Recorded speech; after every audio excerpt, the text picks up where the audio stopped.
Hey guys, tonight we step into an amber-tinted crispness hanging over 17th century Swedish farmland, where the very concept of time feels as pliable as fresh dough.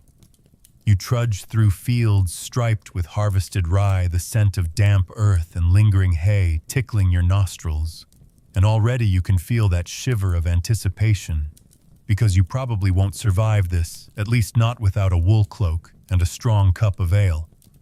So before you get comfortable, take a moment to like the video and subscribe, but only if you genuinely enjoy what I do here. And hey, don't forget to drop your location and local time in the comments so we can compare when our farms across centuries greet the dawn. Now dim the lights, maybe turn on a fan for that soft background hum, and let's ease into tonight's journey together. You're crouched behind a thicket of gnarled apple trees, watching old Soderstrom fiddle with his brass pocket sundial. This is no casual pastime. The calendar fact sheet is well known. You've studied that in school. The Gregorian reforms wouldn't reach Sweden until 1753. So in Karl XI's reign, you're still stuck with the Julian calendar, which drifts a bit each year by 11 minutes or so. But the farmers here have discovered a loophole by nudging their sundials forward. They claim they can coax an extra hour of usable daylight before dawn.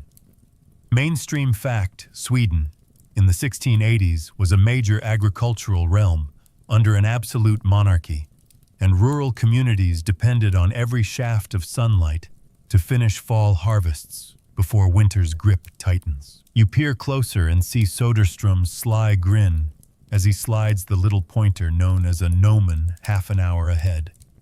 His neighbor Ingrid smirks beside him, keeping watch, as if guarding state secrets. Fringe tidbit: some whisper that these farmers once tried wearing fox fur tassels on their wrists, convinced the cunning of the fox would trick the sun into rising earlier. Spoiler: the fox looked puzzled and went back to the henhouse. Historians still argue whether such superstitions actually influenced these practical experiments, or were later folklore tacked on by imaginative writers. A cold breeze rattles the branches, and you catch the metallic click of carved gears inside Soderstrom's pocket timepiece. You know clock-making technology is in its infancy here. Christian Huygens invented the pendulum clock only a few years ago in the Dutch provinces, and word of that mechanism is slowly trickling north. But most Swedish households still rely on church bells or the sun's position to mark hours. Tonight, under this pale moonlight, you witness the very first homegrown daylight experiment, farmers clandestinely retiming their sundials and pocket watches to stretch the morning light. You slip past a stone fence, heart thumping like a buzzing black fly.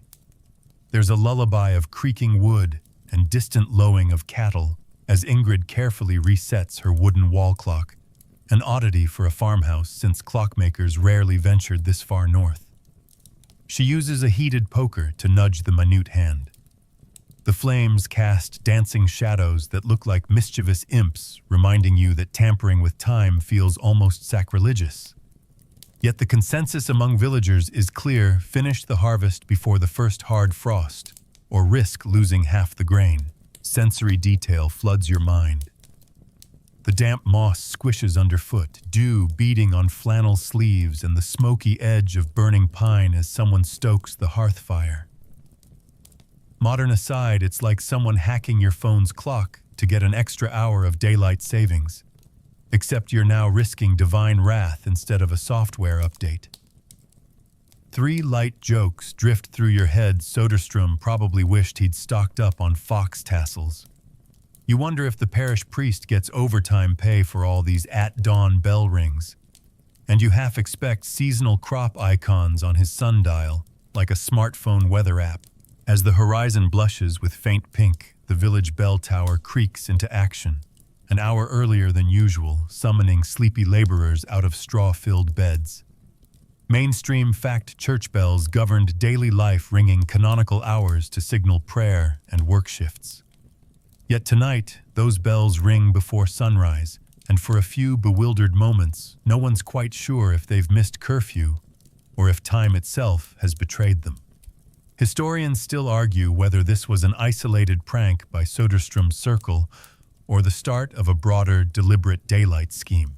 You huddle in the half-light as the first scythe swings through dew-damp stalks. Farmers hum work songs off-key, gleeful at the stolen hour. Fringe detail rumor says one village elder tested this trick during a solar eclipse, convinced that the sun itself could be persuaded to linger. It did not. Yet here in this whispered tradition, there's a righteous thrill like sneaking a cookie before dinner, but on a communal scale that could reshape time. Your breath puffs white in the suddenly extended dawn, and you realize you're part of something far more audacious than a late-night prank. This is the spark that will ignite centuries of human fiddling with clocks and calendars. You tighten your cloak, feeling the weight of history in every tick and talk. And as you step forward to join the harvest, you know that these simple farmers armed with sundials, conviction, and maybe a dash of fox fur are inadvertently inventing daylight saving long before any king or parliament codifies it. You're standing just inside the heavy oaken doors of the village church when the bells begin their unexpected chime 2 full quarters ahead of the usual dawn toll. The iron clapper strikes bronze with an almost mischievous clamor, sending ripples through the crisp morning air. You press your palm against the cool wood of the doorframe, the lingering scent of tallow candles and damp stone curling around you. Mainstream fact: in 17th century Sweden, parish bells rang the canonical hours, matins at dawn, lauds at sunrise prime, mid-morning, and so on, structuring every villager's day with divine precision.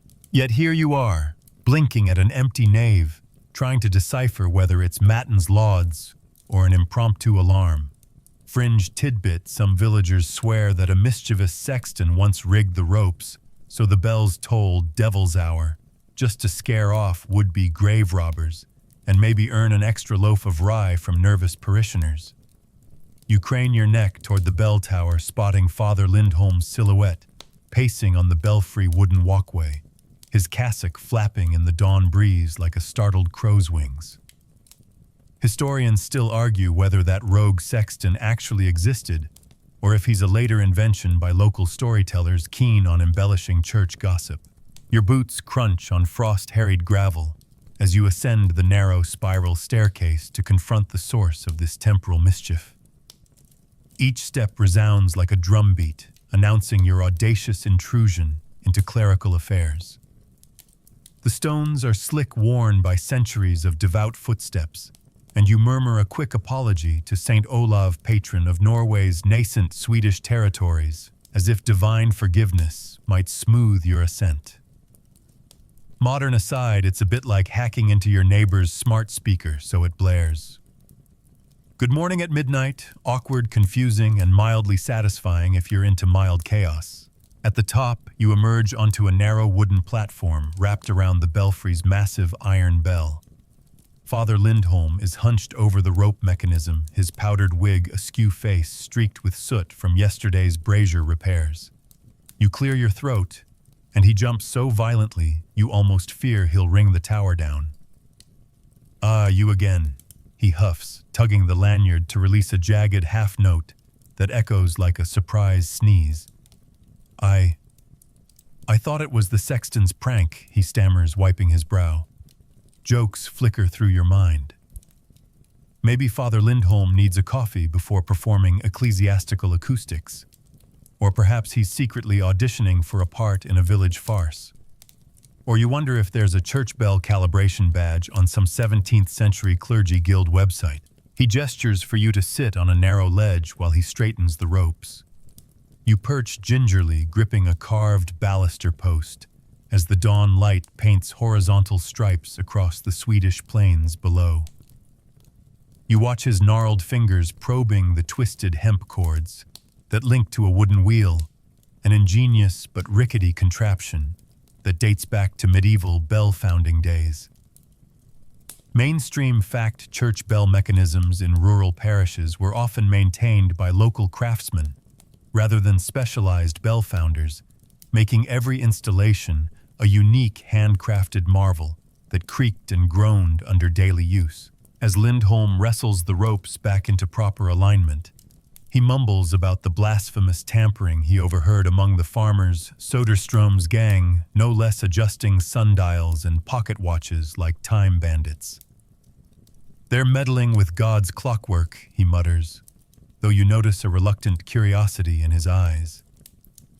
Fringe tidbit rumors fly that some clergy experimented with strapping animal bones to clock faces, convinced early anatomists might guide lost hours back to their rightful place.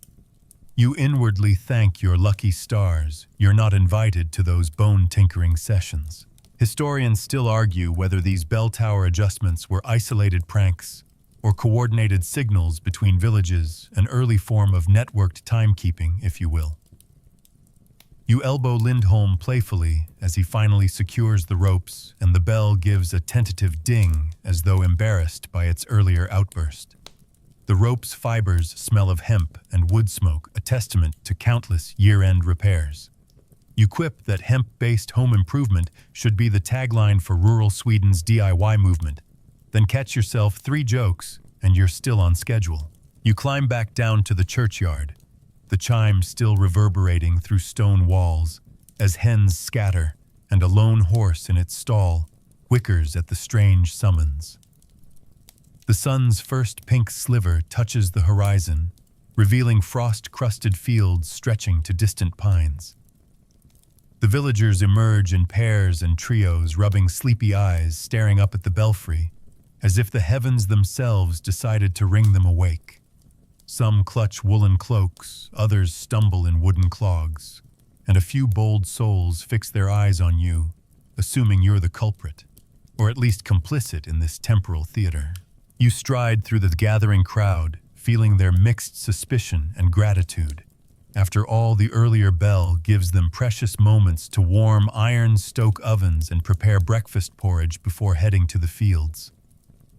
Mainstream fact porridge was a staple at dawn meals, offering slow-burning carbohydrates to fuel grueling labor. And today, thanks to the bell mishap, they get an extra ladle of porridge, possibly laced with a twinge of excitement, rather than rumination on theological propriety. As you weave past villagers whispering about devilish pranks and divine signs, you notice Father Lindholm trailing behind you, arms crossed, face softened by reluctant admiration. You wave him off with a grin, suggesting he should charge admission for this avant-garde weekday mass. He only rolls his eyes, but you catch a glint of mischief in his gaze. Perhaps he's already plotting his own schedule hacks. You pocket that thought like a secret cookie. Historians still argue whether Lindholm later wrote cryptic entries in his parish ledger, hinting at a holy confluence of time and faith, or if those annotations were written by some imaginative archivist centuries later. The morning air fills with the distant clatter of scythes and cackle of chickens, and you step onto the dusty lane leading back to the fields. Beneath your boots, the earth feels firm and forgiving, as though it's just shrugged off the oddity of a bell ringing early. You inhale the smoky tang of peat fires drifting from chimneys, imagining farmers stoking hearths with extra zeal. And as you vanish into the misty glow, you can't help but smile. Those intangible echoes of bell smoke and divine comedy will ripple through Sweden's timekeeping lore, long after the parish record keepers scrub the misdated entries. You find yourself swept along packed cobblestone streets towards Stockholm's royal palace, the air rippling with chatter of court officials and the metallic tang of nearby smithies. The palace facade looms before you in pale granite, its high windows catching the early sun and glinting like watch faces. You duck under the massive archway, toes crunching on powdered lime, and step into a cavernous antechamber where lacquered floors reflect gilt sconces flickering with beeswax candles. Mainstream fact: King Carl XI, who reigned from 1660 to 1697 as an absolute monarch of Sweden, took a personal interest in science and utilized the Royal Swedish Academy of Sciences to advance practical experiments though that academy would only be formally established decades later in 1739. A hush falls as you're ushered before the king himself, seated on a velvet-draped dais, his dark eyes sharp beneath a powdered wig. He surveys you like a falcon eyeing its prey, though his expression masks amusement rather than menace.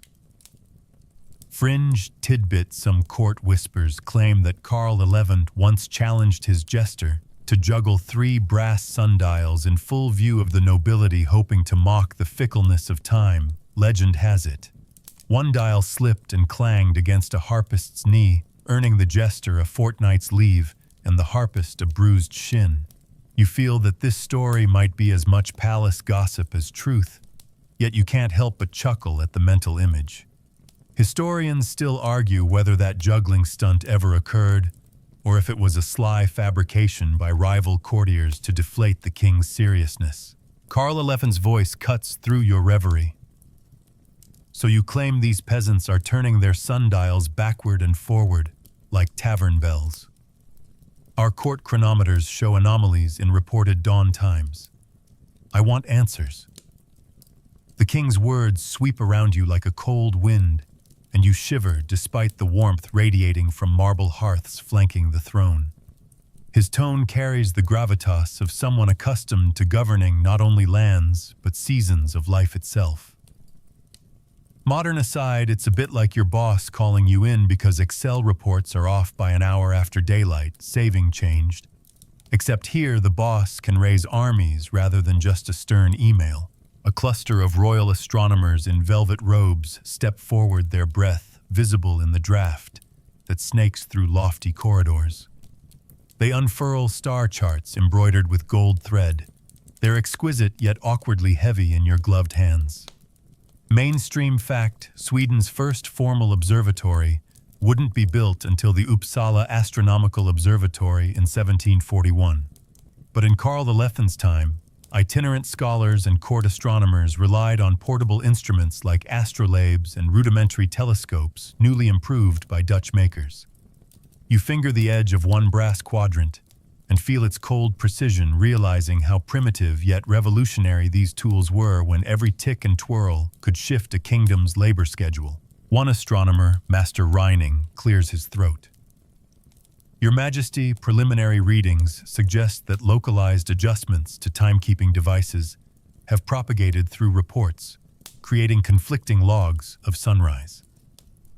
Meanwhile, atmospheric refraction in northern latitudes already bends dawn light, making precise measurement tricky.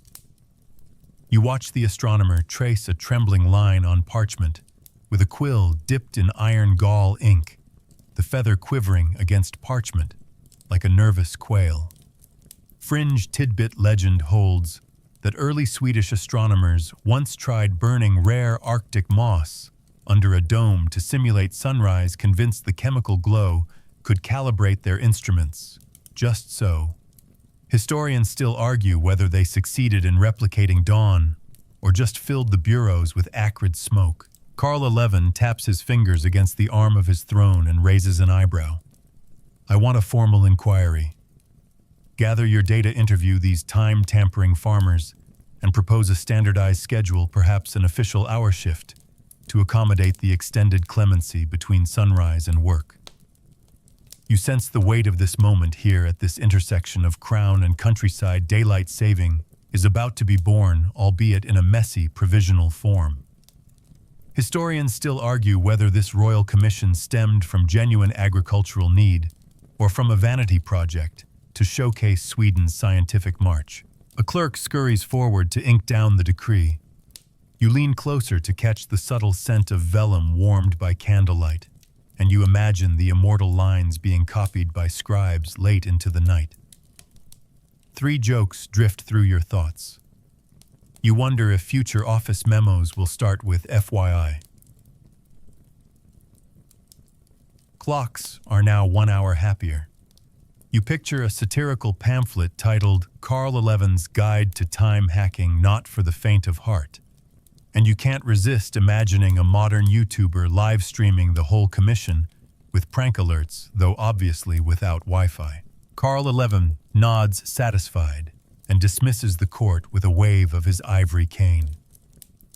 You follow the astronomers out through the palace gates, past armored guards, sniffing at the cool breeze and war horses stomping behind wrought iron railings.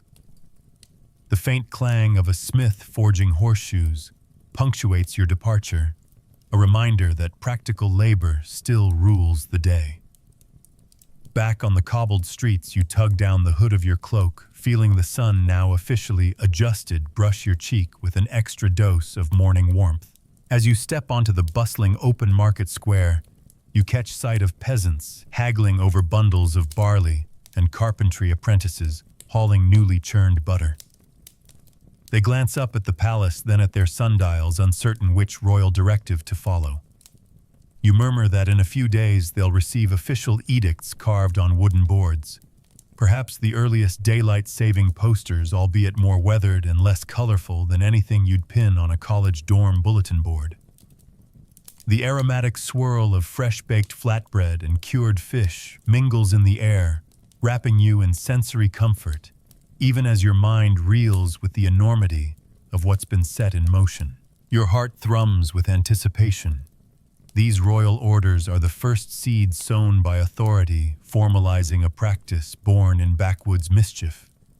Yet you know change will be messy, clocks will disagree, farmers will grumble, and debates will erupt in taverns from Malmö to Umeå. Still, for right now, you bask in the thrill of innovation, wrapped in courtly pomp, and you can't wait to chronicle what happens next, when theory meets the muddy fields again. You slip into a drafty observatory loft perched atop Uppsala's ancient stone towers, the floorboards creaking beneath your boots, like the timbers of a ghost ship. Around you, a half-circle of solemn astronomers gathers beneath an oilskin canopy, each clutching a different timekeeping contraption.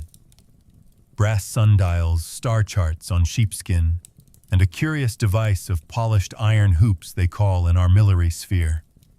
The air smells of oiled leather, musty parchment, and the faint tang of metal warmed by candle flames. Mainstream fact by the late 17th century European scholars were using both sundials and celestial observations to mark hours, though no single standard prevailed across nations. You take a seat on a narrow bench carved from a fir trunk, brushing a mote of dust from your sleeve. Master Reining, whose star charts you admired in Karl XI's palace, paces before you, flourishes his quill like a conductor's baton, and declares in measured tones, "We must resolve whether to base our daily reckoning on the sun's shadow or the arc of the stars." Fringe tidbit. It's said that some Swedish natural philosophers once tried to combine both by creating a solar-stellar hybrid dial, an absurd contraption with spoked wheels showing zodiac signs and a tiny hourglass to compensate for cloud cover. It collapsed under its own complexity, sending a dial spinning into a stack of expensive manuscripts. You glance at a battered sundial resting on a wooden tripod to your left, its gnomon bent slightly, as though sneering at the leather-bound star charts spread to your right. The debates swirl like dust motes in the candlelight. One scholar, Countess Brahe, descendant of the famed Tycho Brahe, insists that sundials grounded in local solar time best reflect lived experience of daylight. Another Dr. Ekman retorts that only stellar observations remain consistent across weather and latitude, since clouds can swallow the sun, but never the stars. Historians still argue whether the Countess's arguments carried more weight because of her lineage or the sheer practicality of her portable sundials. You clear your throat and interject with a modern aside. Imagine arguing over whether to trust your phone's weather widget or a constellation map pinned to your dorm wall. Except here, stray clouds could ruin your entire planting schedule. 3 jokes spring to your mind. You picture farmers grumbling that star charts are just constellation, spam clogging their fields with cosmic adverts. You imagine a cartoon scene of a sundial angrily flipping the bird at a star chart. and you half expect someone to propose adding coffee stains to the parchment to simulate authentic usage. Master Reining pricks a virgin candle with his quill point, letting molten wax drip onto a scrap of vellum, then waves the charred wick over the star chart as though sanctifying it. Should our canon of hours follow the sun's daily course, or the heavens' nightly march, he intones. The group leans in breath, visible as it mingles with the drifting candle smoke. Mainstream fact, early modern observatories often doubled as workshops, where instrument makers and astronomers collaborated in blisteringly cold environments to refine their tools. You study the star chart's delicate lines, tiny gilded dots marking bright stars, arcs drawn to connect equinox points. A fringe colleague, Ingrid from your harvest village, pipes up with unexpected fervor. What if we let the fox fur dictate the hours? My grandfather swore by it. A stifled giggle ripples through the assembly. Let's not, someone murmurs, or we'll be measuring time by woodland critter superstition. Historians still argue whether this anecdote reflects genuine folkloric practice or was simply a genial roast of rural credulity. Outside, a gust rattles the canopy, and you catch the faint vibrating tick of a nearby clock, a newcomer from the Dutch provinces, its pendulum beat muffled by the thick stone walls. You raise an eyebrow. That pendulum clock was cutting-edge technology that only a handful of European courts possessed. Modern aside, it's like sneaking a high-end smartwatch into a meeting of flip phone enthusiasts, provocative, impressive, and likely to shift the entire debate. The Countess sweeps a braid over her shoulder and points at a sundial diagram. See here, when the gnomon casts its shadow across these marked lines, peasants can gauge the hour with a single glance, no astronomy degree required. She pats her portable sundial, well worn from autumn harvest experiments. Dr. Ekman scoffs and unfurls a vellum map of circumpolar stars, tracing a finger along Ursa Major's handle. And yet, when the sky swells with fog or clouds, that sundial is useless. Only starlight persists. He wipes a smudge of ink from his cheek, as though embarrassed it smeared his argument.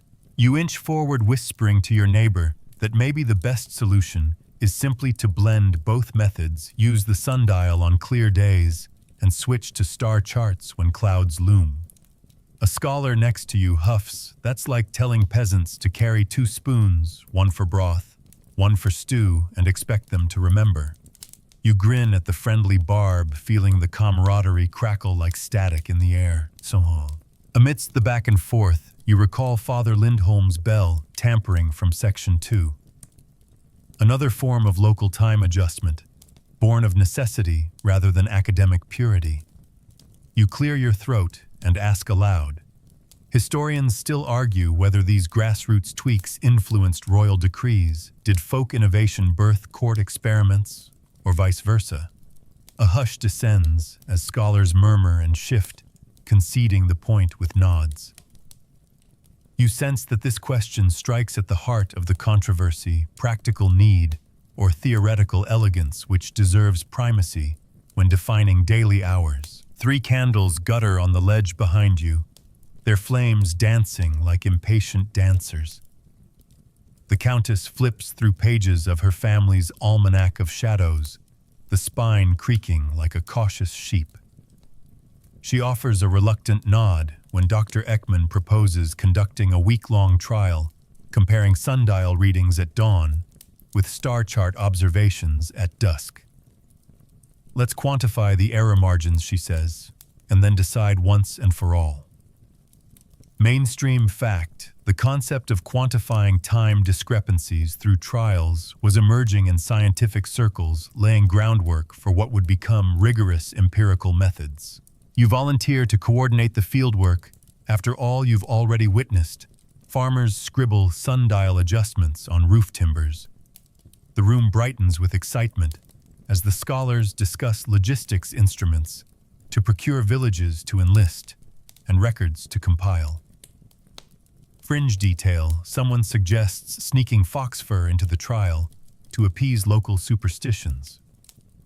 It might boost morale, or at least give peasants a compelling story, he winks. Historians still argue whether such symbolic gestures ever formed part of actual experiment protocols, or were later romantic embellishments. As the debate winds down, Master Reining bows and presses a piece of parchment into your hand, the edges singed from candle wax. It's the official charter of the Solar Stellar Commission tasked to reconcile sundials and star charts in a unified system. You smile, feeling both the weight of responsibility and the thrill of impending discovery. The scholars begin to disperse, gathering vellum scrolls and stashing protractors into leather pouches. You step out of the observatory into a pale afternoon sky streaked with cirrus clouds clutching the Commission's charter like a treasured map. The chill air carries the distant echo of church bells, now synchronized with gnomon-adjusted dawns and starlit conclusions. You pull your cloak tighter, savoring the hum of scholarly momentum. In the hush of uncertainty between sun and stars, you realize you're witnessing the very crucible where daylight saving's intellectual pedigree is forged, a blend of folk ingenuity and nascent scientific rigor that will ripple across centuries.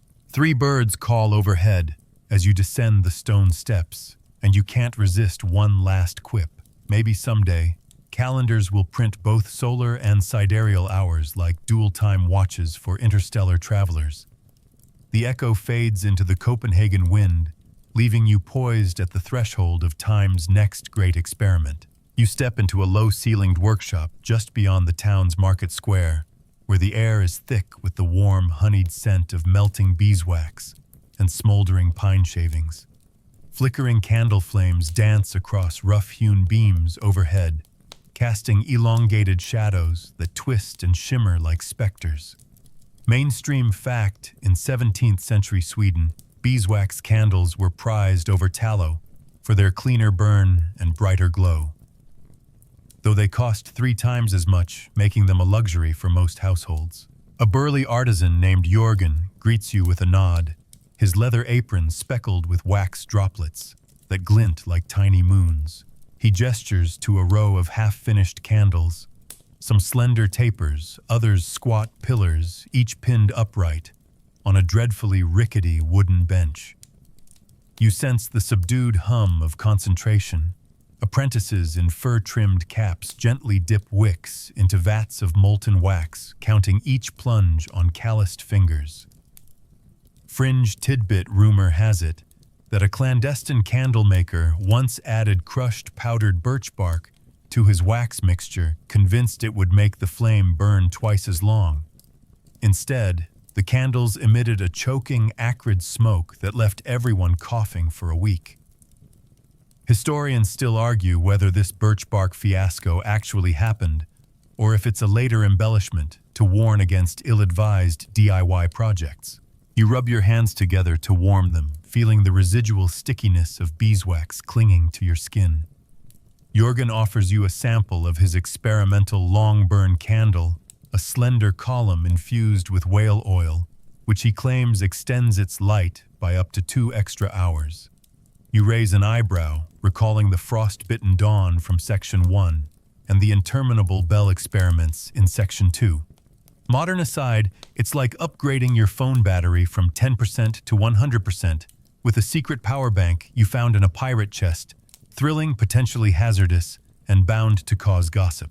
He lights the wick with a flint and steel, and you watch the flame stretch and settle its tip, glowing a steady yellow.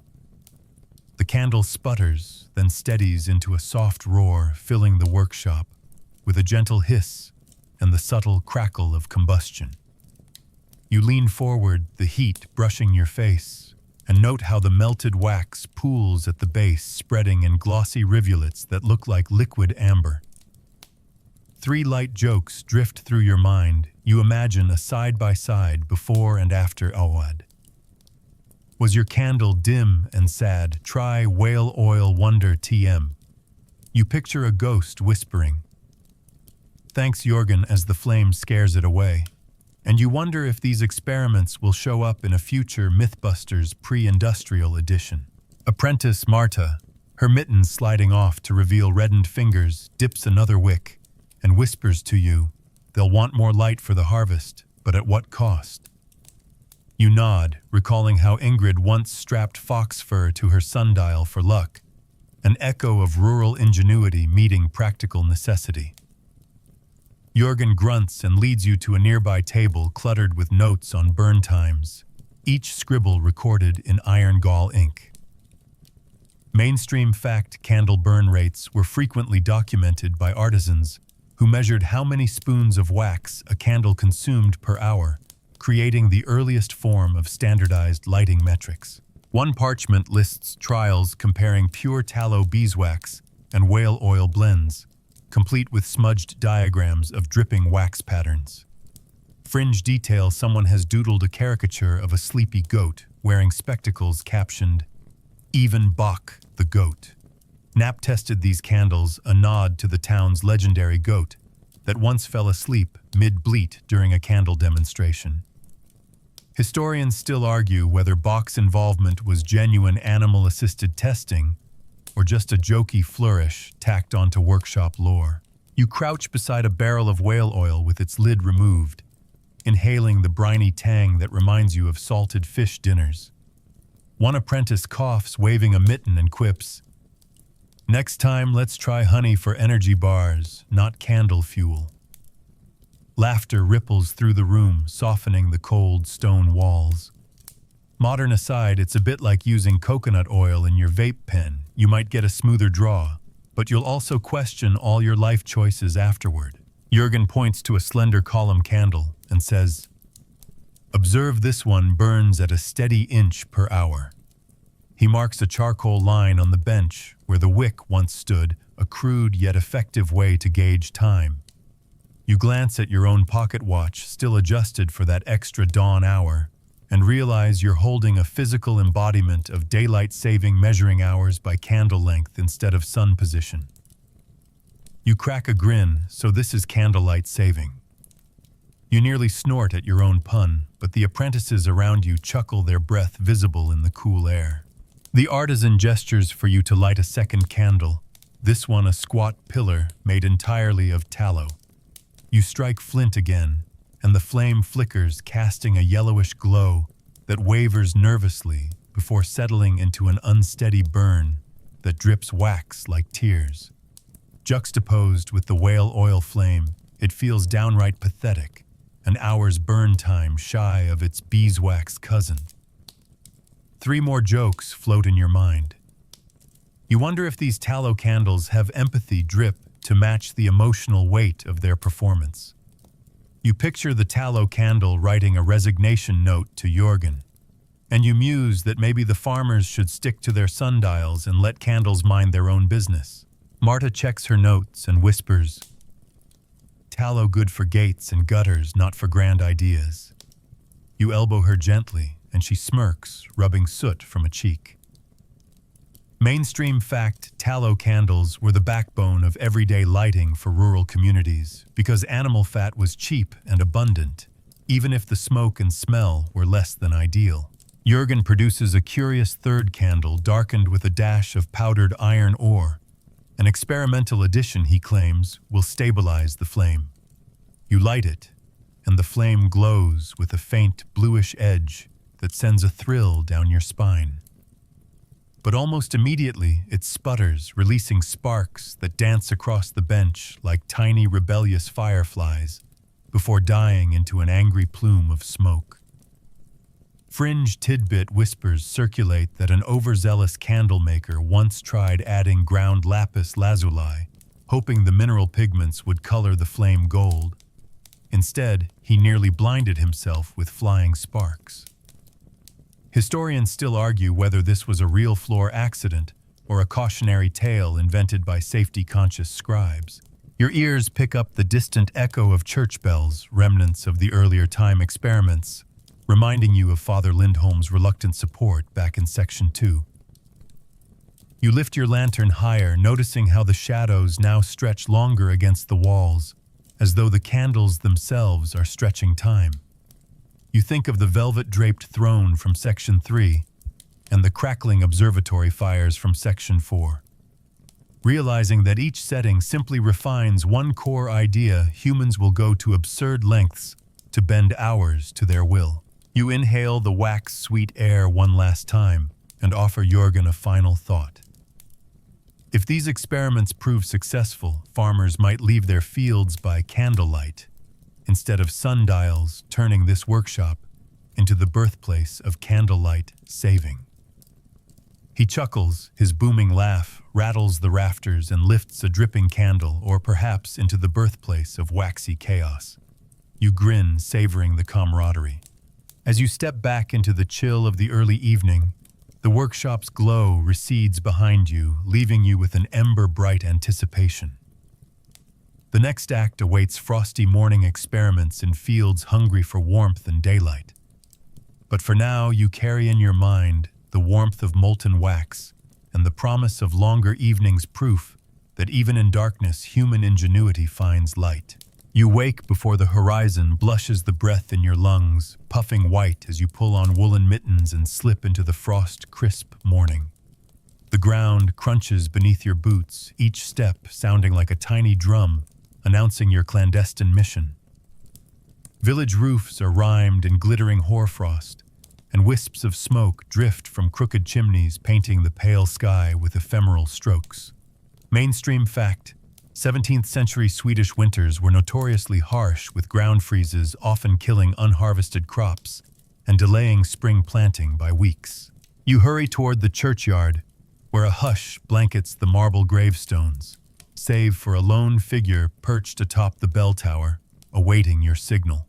Below, farmers cluster around stacks of straw and pitch, preparing bonfires to ward off the worst of the morning chill. Fringe tidbit: some older villagers insist that mixing crushed juniper berries into the straw bonfires will summon hidden warmth spirits to dance through the fields and dispel frost. Though no outsider has ever confirmed, these spirits are more than alcohol-fueled storytelling around the hearth. Historians still argue whether these folkloric elements were genuine meteorological experiments or simply colorful add-ons by later chroniclers.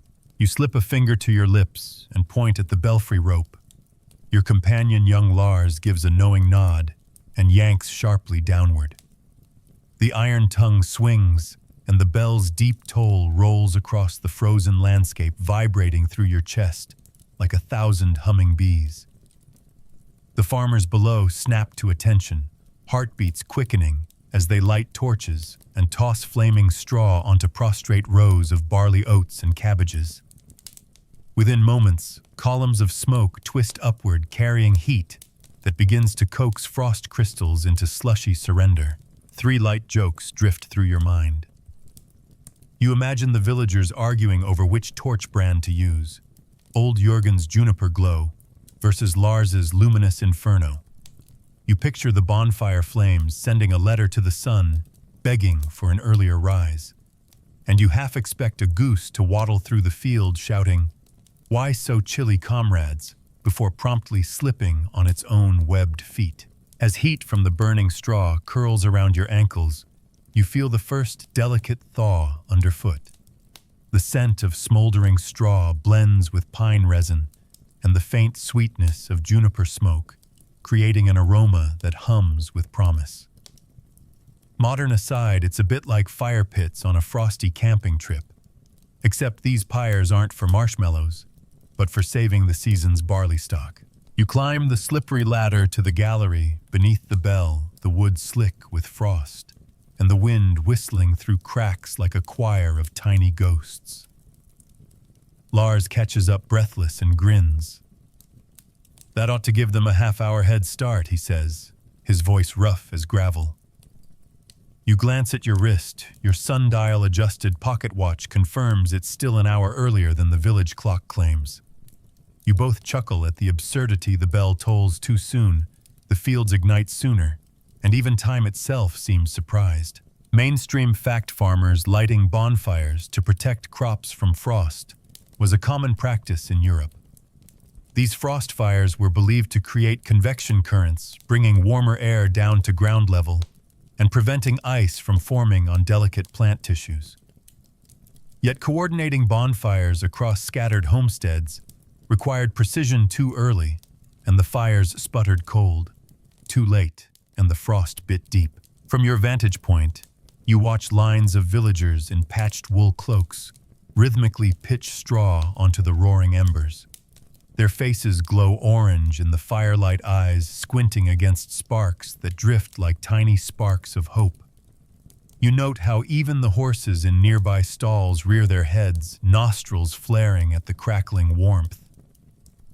Fringe detail rumor says one inventive farmer strapped torches to his plow, thinking the moving flames would chase frost ahead of him.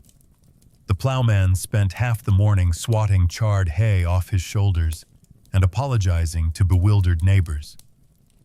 Historians still argue whether any transitional plowed fire experiments actually occurred or if they're just embers of later storytelling. Below you, the bell has finished its solemn chant, and the rope swings, still staining the dawn-tinged sky with its shadow. You tug lightly at the rope again, producing a single resonant ding that echoes like a punctuation mark. The farmers pause, sharing glances, some relieved, some bewildered, then return to feeding the blaze. You grin, realizing that your role as timekeeper-in-chief has taken on a ceremonial flair. You are the living metronome, marking the start of the frost-fighting ritual. You drop to a lower beam and stretch your gloved fingers, feeling the pulse of the rope's fibers, rough, resilient, alive with centuries of usage. Modern aside, it's like grabbing a weathered guitar string that's been strummed in taverns for decades. Once you hold it, you're part of its story, whether you intended to be or not. You clear your throat to speak to Lars, but he's already leaning out and waving at the nearest bonfire keeper, signaling for another torch. Three jokes surface. You imagine villagers petitioning for a frost daylight saving app in their pocket watches. You picture the bonfire smoke being sniff-tested by suspicious goats, and you quip that next time you'll need a marching band to accompany the bell, so the farmers feel like cathedral musicians instead of reluctant pyromaniacs. As the fire's crackle and hisses soften, you detect a shift in the air, a palpable warmth that wasn't there moments ago. The frost-laden blades of grass begin to glisten with dew rather than ice, and the pungent tang of burning straw gives way to the earthy scent of thawing soil. You glance at your companion, whose breath is steadying, and you realize this is more than spectacle. It's empirical proof that a well-timed signal can alter not only behavior, but the microclimate itself. Mainstream fact: some contemporary observers lauded frost fires as miraculous saviors of young shoots, claiming yields improved in years when bonfires were perfectly coordinated. Yet agricultural treatises of the era warned that excessive smoke could damage tender plants and reduce yield quality. Historians still argue whether the benefits truly outweighed the risks, or if farmers simply repeated the ritual out of tradition and hopeful superstition. You slide down the ladder boots, meeting the frosty ground with a soft thud, and weave through the farmers, now busy reshaping embers into neat piles. A middle-aged woman with braids tied in colorful ribbons offers you a steaming bowl of porridge spiked with barley and juniper. Cordial, an odd but invigorating combination. You accept gratefully, feeling the warmth spread through your chest as you sip. The tangy, sweet juniper note lingers on your tongue, reminding you of the earlier bonfire berries. You crack a joke finally, a breakfast that matches my morning schedule half an hour earlier than everyone else's. Laughter ripples around you, muffled by steaming breath clouds. You press your palm to the cool trunk of a nearby oak, its bark glittering with thawed moisture. The tree stands sentinel over these experiments as old as time itself, witnessing farmers wrestle with hours and hearth. Fringe tidbit whispered lore holds that a sap-soaked branch from this very oak was once carved into a miniature sundial and passed among harvesters as a talisman, though no one can find it now. Historians still argue whether such time-themed charms circulated, or if they're a fanciful footnote in regional folklore. Three light jokes bubble up. You imagine a modern marketer selling oak sap sundial combos.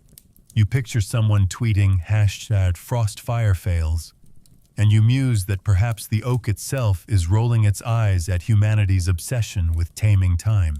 You wander back toward the churchyard, the last of the dwindling fires hissing behind you, and notice the horizon now tinged with salmon pink. Farmers wrap themselves in furs and head to stable chores, grateful for the reclaimed warmth. You glance up at the silent bell tower, its rope still swaying faintly, and nod in satisfaction. The ritual worked, and fields that would have stayed frozen now glisten with promise. The frost experiment has proven that a simple shift in signal can bend nature's harsh edges at least for a few magical dawns.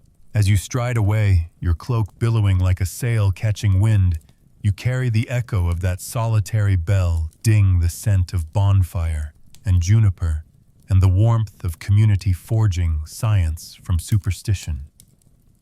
You know that these frosty morning experiments will ripple forward, informing future generations of time's intimate dance with human ingenuity.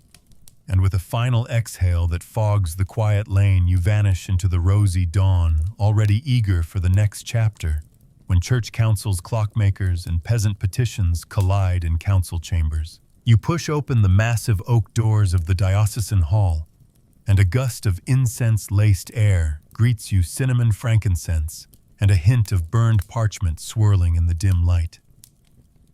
Long wooden benches line the stone floor, scarred by centuries of anxious feet, and at one end sits a semicircle of clerics draped in velvet robes, ranging from midnight blue to deep burgundy. A single chandelier of wrought iron holds sputtering tallow candles overhead, casting dancing shadows that make the faces around you look half saint, half specter. Mainstream fact: in 17th century Sweden, church councils wielded enormous influence, adjudicating not only theological disputes, but also local customs, including the moral propriety of agricultural rituals and communal timekeeping. You slip onto a cold bench near the back, brushing a frosty fleck from your cloak. The frost fires from Section 6 have been the talk of every hearth, but today's gathering aims to answer a loftier question. Is manipulating God's ordained hours an act of communal salvation, or a subtle heresy fringe tidbit? Rumor has it that one zealous bishop once insisted on excommunicating a farmer for betraying the divine sun by adding fox fur to sundials. Though no official record survives, historians still argue whether this bishop was real or simply a satirical invention by disgruntled peasants. A hush falls as Bishop Holmstrom rises his gait, slow but deliberate robes whispering against stone. He clears his throat, and the council hall seems to hold its breath. Brothers, he intones, voice echoing like a distant bell, we gather to discern whether the church must censure these daylight experiments, lest we be complicit in tampering with the Creator's design. You feel the weight of his words settle in your chest, as though the very concept of time were under ecclesiastical scrutiny rather than celestial mechanics. Modern aside, it feels a bit like moderating a high-stakes Zoom call, where half the participants think you're colluding with hackers to change daylight saving without official approval. A scrivener scuttles forward to record the proceedings, ink-stained fingers trembling as he dips his quill into a well of iron gall. The scratch of pen on parchment sounds unnaturally loud in the stillness. To your left, Father Lindholm from Section 2 fidgets in his seat, one hand gripping a rosary, the other tapping a small sundial crudely carved from oak. You catch his eye, and he gives a sheepish nod. You're both conspiring in this strange theatrical trial of time. One by one, voices rise. Canon Magnus stands, his face framed by silver curls. These farmers, he says, seek only to rest a few stolen dawn hours to feed their families before the frost claims their hope. He spreads his arms wide as though embracing the entire countryside. You nod along 3 jokes pop into your head. Maybe Canon Magnus secretly keeps a bedside clock set an hour fast. Perhaps he's lobbying for a perpetual frostfire exemption. Or you imagine him drafting an edict titled, "By royal decree, let there be light." But then Dean Victoria stands her posture rigid as she grips the edge of the lofty table. Yet she counters who gives them authority to revise the heavenly clock. Should not only the Almighty and His anointed church determine when daylight begins? She casts a stern glance that rakes across the assembly like a scythe through grain. The wooden bench creaks as some clerics shift uncomfortably. Fringe detail whispers claim Dean Victoria once tried to ban local bonfires altogether, insisting that only prayer could ward off frost, an edict that supposedly backfired when her own garden succumbed to an early freeze. Historians still argue whether her frost ban ever existed, or if it's a cautionary myth passed down by amused gardeners. You lean forward, the stone chill seeping through your breeches, and murmur to Father Lindholm. It's like telling people they can't use umbrellas because only God should control rain. He snorts softly and nods. The bishop notices your heads bent in conspiratorial discussion and shoots you a bemused look that suggests he's come to expect such modern asides. A middle-aged canon with a curled mustache clears his throat. "Might I propose a middle path?" he says, voice oily as melted tallow. "Let us set a sanctioned time shift an hour perhaps, to be observed only from Michaelmas to Easter, ensuring both divine order and agricultural mercy." The chamber ripples with murmurs. Some nod approvingly. Others purse their lips. Mainstream fact medieval and early modern councils often sought compromises when local customs conflicted with doctrine, leading to regional exceptions codified in church law. You catch your reflection in a nearby stained glass window, distorted reds and blues painting you like a restless phantom, and smirk to yourself. So this is like institutionalizing daylight-saving church style. Quiet laughter flutters through your seat row like startled sparrows. 3 light jokes flit across your thoughts. What if they'd held a church-wide referendum on the shift? You imagine a parchment pole pinned to every pew. Or you see haughty canons queuing to cast their votes robes askew in the process.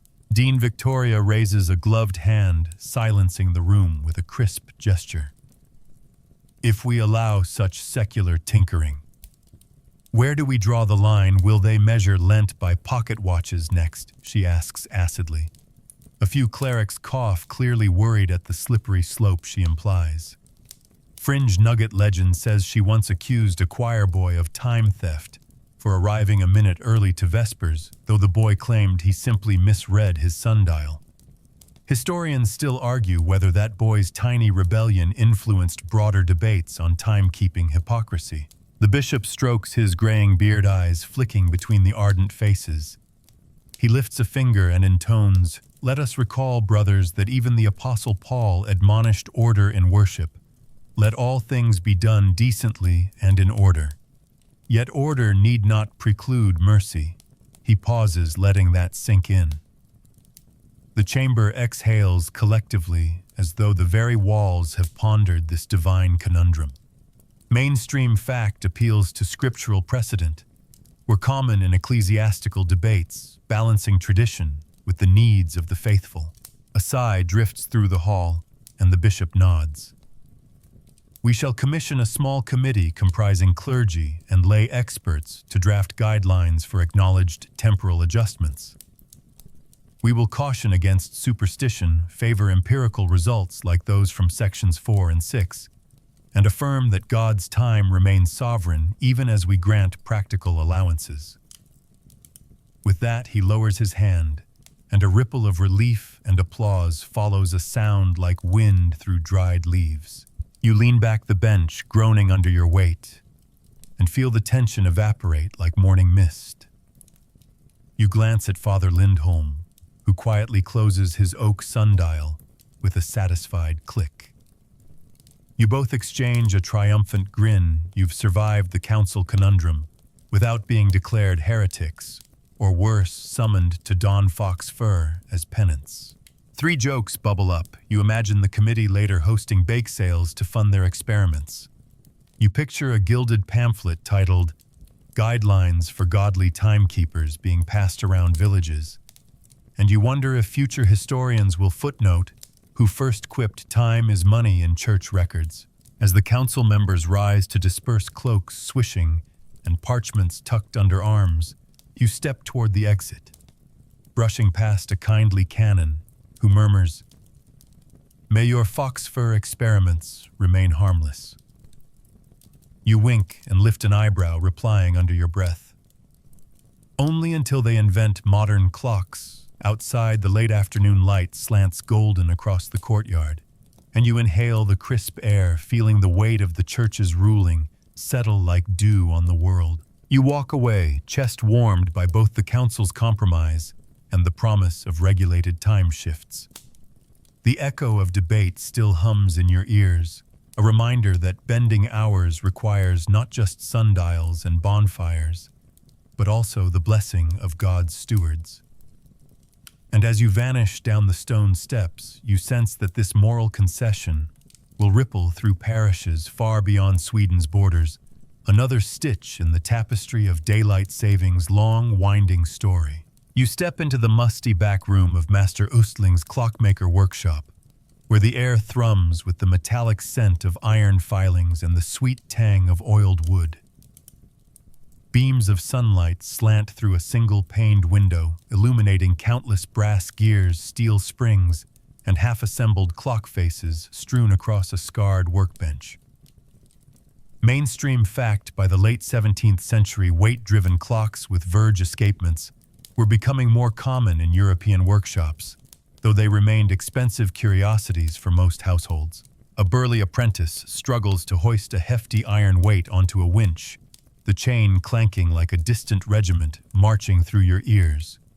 You marvel at the prototype beside you, a large wooden frame cradling 2 adjustable lead weights connected to a pendulum-like beam designed to simulate the shifting angle of sunrise over the seasons. Fringe tidbit local lore insists that Östling once tested a prototype by strapping it to a church bell, hoping the extra weight would slow the chimes at dusk. But instead, the bell tower swayed so violently it sent pigeons scattering in panicked flocks. Historians still argue whether that avian exodus actually occurred, or if it's merely a tall tale cobbled together by gossiping pigeoneers. Master Östling peers over his spectacles, every wrinkle in his brow etched by years of fine craftsmanship, and beckons you closer. His large hands, calloused yet precise, adjust a small thumbscrew that shifts one weight a hair's breadth. You hear the satisfying click of brass teeth as the mechanism rebalances. Modern aside, it's like dialing in custom sunrise alarms on your smartphone, except here, you're cranking metal screws instead of tapping icons. He deftly winds the clock, and the pendulum begins its gentle arc, each swing punctuated by a soft tick that resonates through the workshop like a patient heartbeat. You close your eyes, letting the rhythmic motion lull you momentarily. 3 jokes drift through your mind. You imagine someone marketing this as DIY Daylight Deluxe. You picture a cartoon bird tapping its foot impatiently to keep time, and you wonder if future IKEA manuals will include assemble weights for optimal sunrise in block capitals. The apprentice wipes sweat from his brow despite the chill. The forge fire behind you crackles with fierce intensity, warming the back of your neck. You turn to peer at the glowing hearth, where copper plates are being annealed for future prototypes. Spark showers leap like miniature fireworks, each pop a playful punctuation in the humming workshop. Fringe detail rumor has it that Östling once tried quenching a red-hot gear in a barrel of juniper-infused water, convinced the resin would lubricate the mechanism naturally. Instead, the gear cracked under thermal shock and nearly decimated his best anvil. Historians still argue whether that trial by fire inspired later clockmakers or simply served as a cautionary anecdote at guild meetings. You stroke the edge of a partially completed clock face, its numerals crudely carved but elegantly spaced, and note the slight curve of the hour hand's tip, designed to follow the sun's uneven path. Mast Östling beckons you to test it. You lift the weight arm and release it, watching the pendulum slow imperceptibly as the weight travels outward.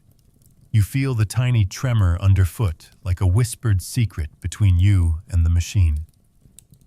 3 quips tickle your mind. You picture future engineers adding weight shift simulation to wristwatches.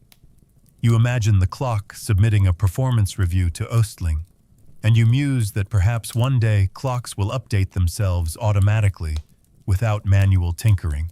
A clutch of town officials files in their cloaks, brushing dusty floorboards, eyes wide at the prototypes lined up like exotic beasts in a royal menagerie. You sense their mixture of awe and apprehension. After all, these devices threaten to upend centuries of steady, sun-based routine. Mainstream fact: early mechanical clocks required regular winding and maintenance by skilled artisans, making them both marvels and burdens to their owners. Östling straightens and presents a polished prototype with 2 lead weights etched with tiny numerals indicating incremental positions. This, he says, voice weathered but proud, allows us to advance the clock by up to an hour in summer and retard it in winter, mirroring the daylight shifts. You nod, imagining the possibilities and pitfalls. 3 more jokes spark. Maybe someone will invent clock insurance for when your weights slip. You picture a comedy sketch of a clock chasing its own shadow, and you chuckle at the thought of future homeowners arguing over whose turn it is to crank the screws for breakfast. You run a fingertip along the smooth brass rim, feeling its cool resilience. The officials murmur among themselves, debating costs and practicality. You catch a whiff of oak shavings as Östling sweeps them aside, revealing a crude inscription: Tempus mutat, homo adaptat. Time changes, man adapts. You smile at the motto. It's a fitting epitaph for this workshop, where human ingenuity wrestles with the immutable march of hours. As you step back into the corridor, the workshop's ticking fades behind you, leaving you with the electric buzz of potential innovation.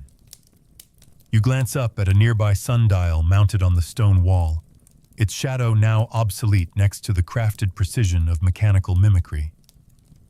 You press your hand to the cool stone, recalling the juried debates from Section 4, the Royal Commission from Section 3, and the bonfires from Section 6. Each site has chipped away at the notion that sunrise and sunset are beyond human reach.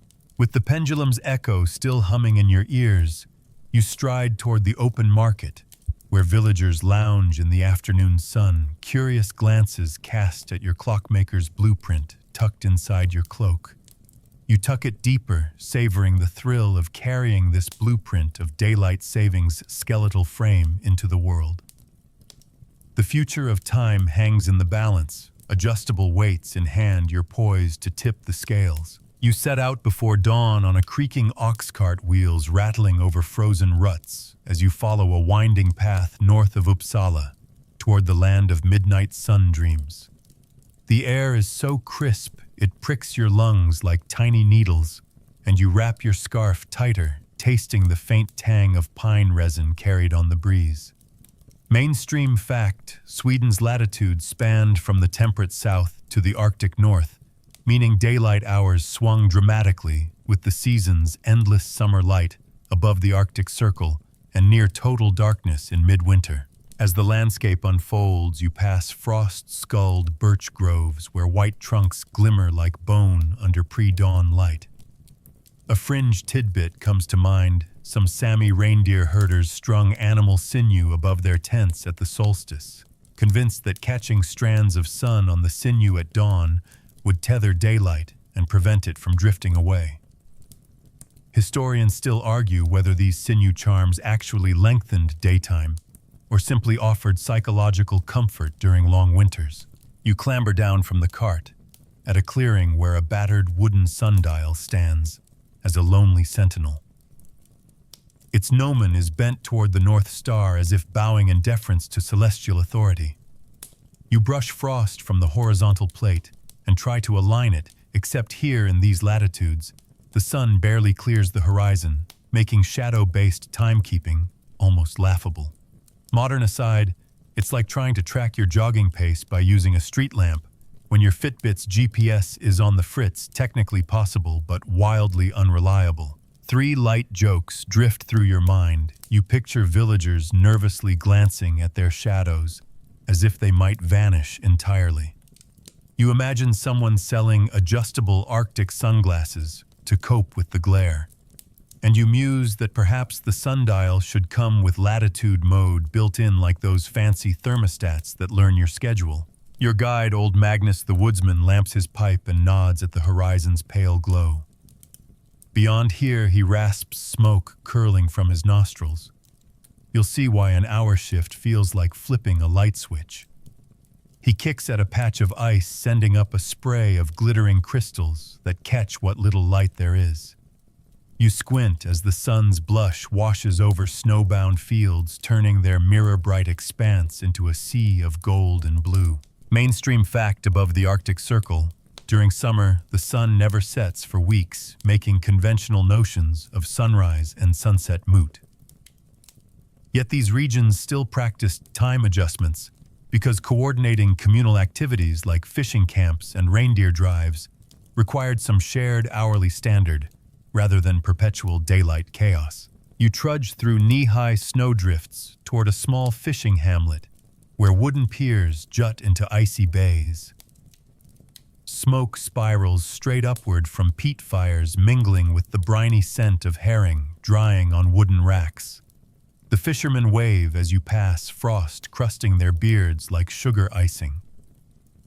Fringe detail: a local legend claims one fisherman once tried stretching daylight by carving reflective runes into his boat hull, hoping the sun's bounce would double his net haul.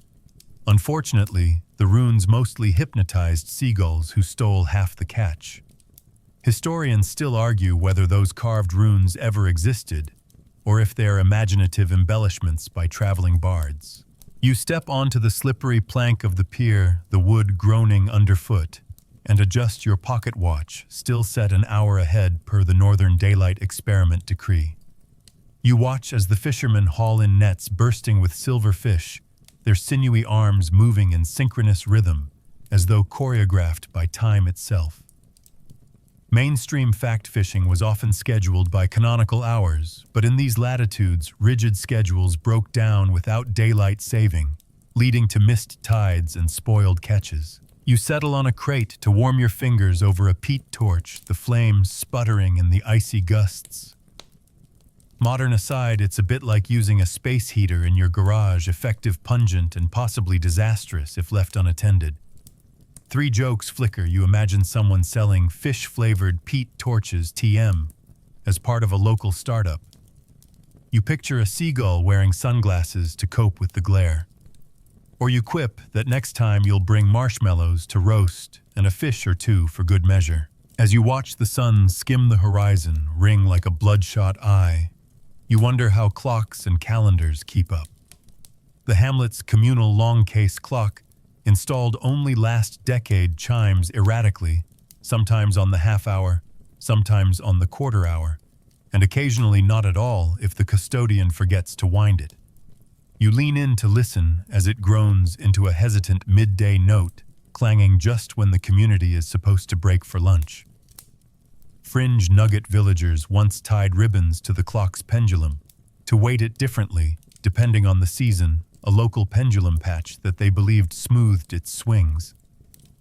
Historians still argue whether those ribbons ever existed or are simply a metaphor for non-standard timekeeping. Your breath plumes in the air as a small delegation of elders approaches, eyes bright with curiosity.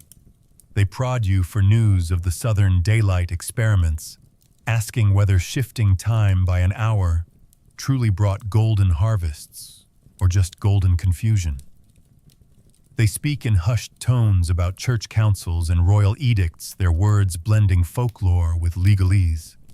You tell them about the council's compromise from Section 7, about official hour shifts during certain seasons, and they nod, some approvingly, some skeptically. Mainstream fact: Sweden's 1698 daylight saving trial by decree set clocks 1 hour ahead during summer, but compliance varied wildly, especially in remote areas where oral tradition trumped printed proclamations. Elder Ingrid stooped but sharp-eyed remarks that printed orders often arrived months late, if at all, and by then the landscape had already shifted from endless day to twilight gloom. Historians still argue whether the June edict ever reached the far north in time to make any practical difference.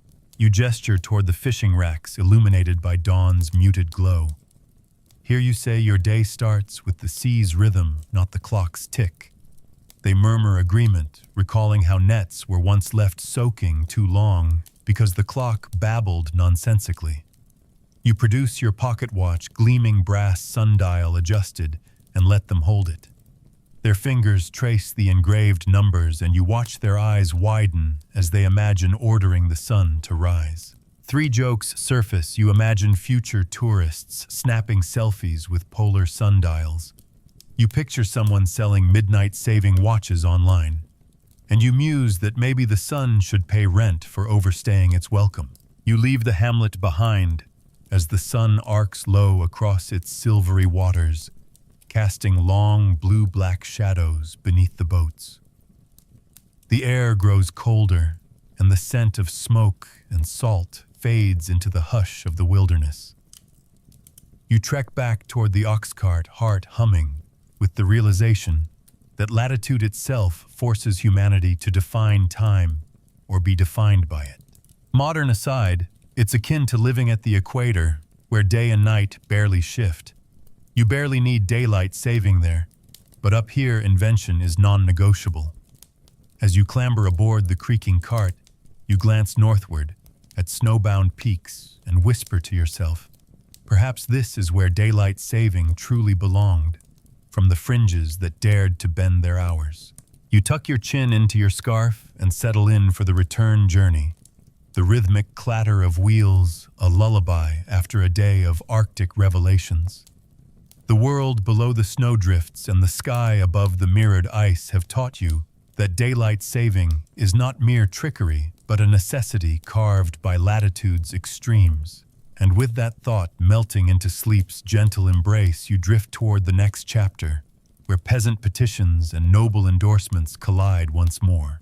You trudge up the worn stone steps of the provincial governor's manor, petition scrolls clutched in your gloved hand, the curl of inked parchment echoing the steam rising from your breath. The late morning sun slants through stained glass windows, painting riotous patterns of ochre and emerald across the flagstones.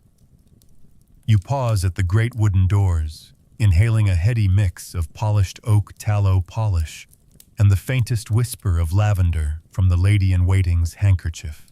Mainstream fact: by the late 17th century, local governance in Sweden relied on governors appointed by the crown, who often served as both civil administrators and judges over provincial matters. You knock, and the doors swing open to reveal a marble-floored vestibule guarded by 2 cuirassed soldiers whose breastplates clink like distant church bells. You step inside, boots echoing, and approach the raised dais where Governor Björkstedt sits behind a broad oak desk. His velvet sash glitters with gold braid trimmed in ermine, and he surveys you with cool gray eyes. You bow, offering the petitions, 12 in total, rolled neatly and tied with crude hemp cords. Fringe tidbit rumor has it that one particularly impassioned farmer enclosed a fox fur tassel in his petition, convinced it would lend cunning, persuasive power to his plea. Historians still argue whether the governor discreetly tossed such charms into a desk drawer or dutifully filed them alongside official correspondence. You step forward and unroll the first scroll, the scent of fresh ink mingling with the lingering musk of sweat from anxious draftsmanship. Your Excellency, you begin voice steady, though your fingers betray a subtle tremor. These petitions represent over 200 households across 5 parishes, humbly requesting formal recognition of the 1-hour daylight adjustment during harvest months. Modern aside, it's a bit like gathering signatures on a neighborhood petition to extend cafe hours, heartfelt, bureaucratic, and likely to spark debate at every coffee clatch. Governor Björkstedt leans back, steepling his fingers. Tell me, he rumbles, why should the Crown sanction what has until now been local custom and clandestine practice? You glance down at the first farmer's signature, a crooked scrawl beneath a hastily drawn barley sheaf, and reply, "Sure." The scattered compliance makes coordination nearly impossible. Some villages honor the shift, others ignore it, and still others misinterpret it. Historians still argue whether this patchwork caused more confusion than convenience. You unroll scroll after scroll detailing how missed church services, botched market fairs, and wasted morning milking sessions have sown frustration among the peasantry. You add sensory color, the damp chill of forgotten fields at first light, the hollow echo of empty milk pails, the acrid sting of frostbite on ungloved hands. 3 light jokes tingle at the edge of your tongue. You picture poor cows refusing to yield milk at unsociable hours. You imagine market vendors offering time change coupons to placate latecomers. And you half suggest, in playful aside, that perhaps the governor should wear a sundial badge to keep everyone honest. Governor Björkstedt taps his quill against the desk. And what of those who argue that this adjustment flouts the natural order ordained by both God and King? He asks, eyebrow arching. You nod gravely. Indeed, you concede Dean Victoria made that point to the church council just days ago. Yet these farmers, many of whom suffer shortened workdays under the Julian calendar's drift, insist that a formal decree would bring unity, not chaos. Mainstream fact, Sweden's stubborn adherence to the Julian calendar until 1753 meant its civil time gradually fell behind most of Europe by nearly 11 minutes per year, creating mounting discrepancies that farmers keenly felt in daily toil. The governor's gaze narrows as he beckons his clerk to pour a goblet of spiced mead, its sweetness tempered by a subtle clove bite. You swallow, tasting honey and flame, and feel the warmth trickle down your chest. Fringe detail. Some court gossip suggests the governor adds a pinch of juniper to his mead during petition hearings, convinced it sharpens judgment, a claim skeptics dismiss as nothing more than spirited hearsay. You carefully lay out a simple parchment map showing parish boundaries and harvest timelines, illustrating how a synchronized hour shift could extend daylight work windows by up to 20%. The governor leans in, eyes bright. And you believe these statistics derive from empirical observation rather than hopeful exaggeration, he prompts. You nod, pointing to marginal notes where apprentices recorded sunrise and sunset times over successive weeks, an early form of field data. Historians still argue whether these records were influenced by weather anomalies or reflect genuine solar patterns, you add. Watching his expression soften as he studies the margins. Modern aside, it's like collecting user analytics to prove your app's update boosted engagement. Dry, meticulous, but utterly convincing if done right. 3 jokes flicker. You imagine a future tech whiz pitching these as sunrise KPIs. You picture data-driven hens laying eggs on time. Or you muse that perhaps someone should trademark Harvest Hack for future productivity guides. Björkstedt taps the map with a polished fingernail. Very well, he says, voice measured. I will draft a formal decree recognizing the 1-hour shift from Michaelmas through midsummer. I will send it to the Crown for ratification, and upon approval issue written notices to every parish. Relief floods your chest, turning your ribs into buoyant sails. You bow deeply, nearly smuggling the petitions off the desk in your eagerness to depart. The governor waves you away with a flourish, promising swift delivery.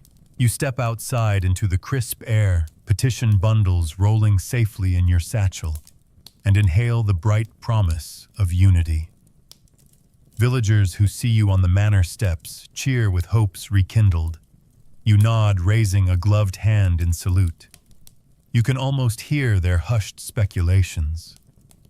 Will this decree finally banish misaligned clocks, or merely spawn fresh tavern bickering over who forgot to wind the parish clock? You tuck the map back into your cloak and set off for the nearest tavern to share the news.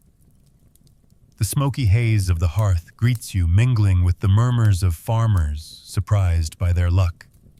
You savor the savory tang of black bread and pickled herring as you recount the governor's promise 3 light jokes spring to life. Maybe he'll add an extra hour of holiday to sweeten the deal. Perhaps he'll issue daylight saving medals to the most punctual parish. Or you think wryly that next harvest everyone will bring a sundial to the fields for the big switch. As you step back into the fading afternoon sun, the scent of mead and ink still lingers in your pores. And you realize this peasant petition marks a turning point. Folk innovation has nudged policy into motion, weaving local necessity into royal decree.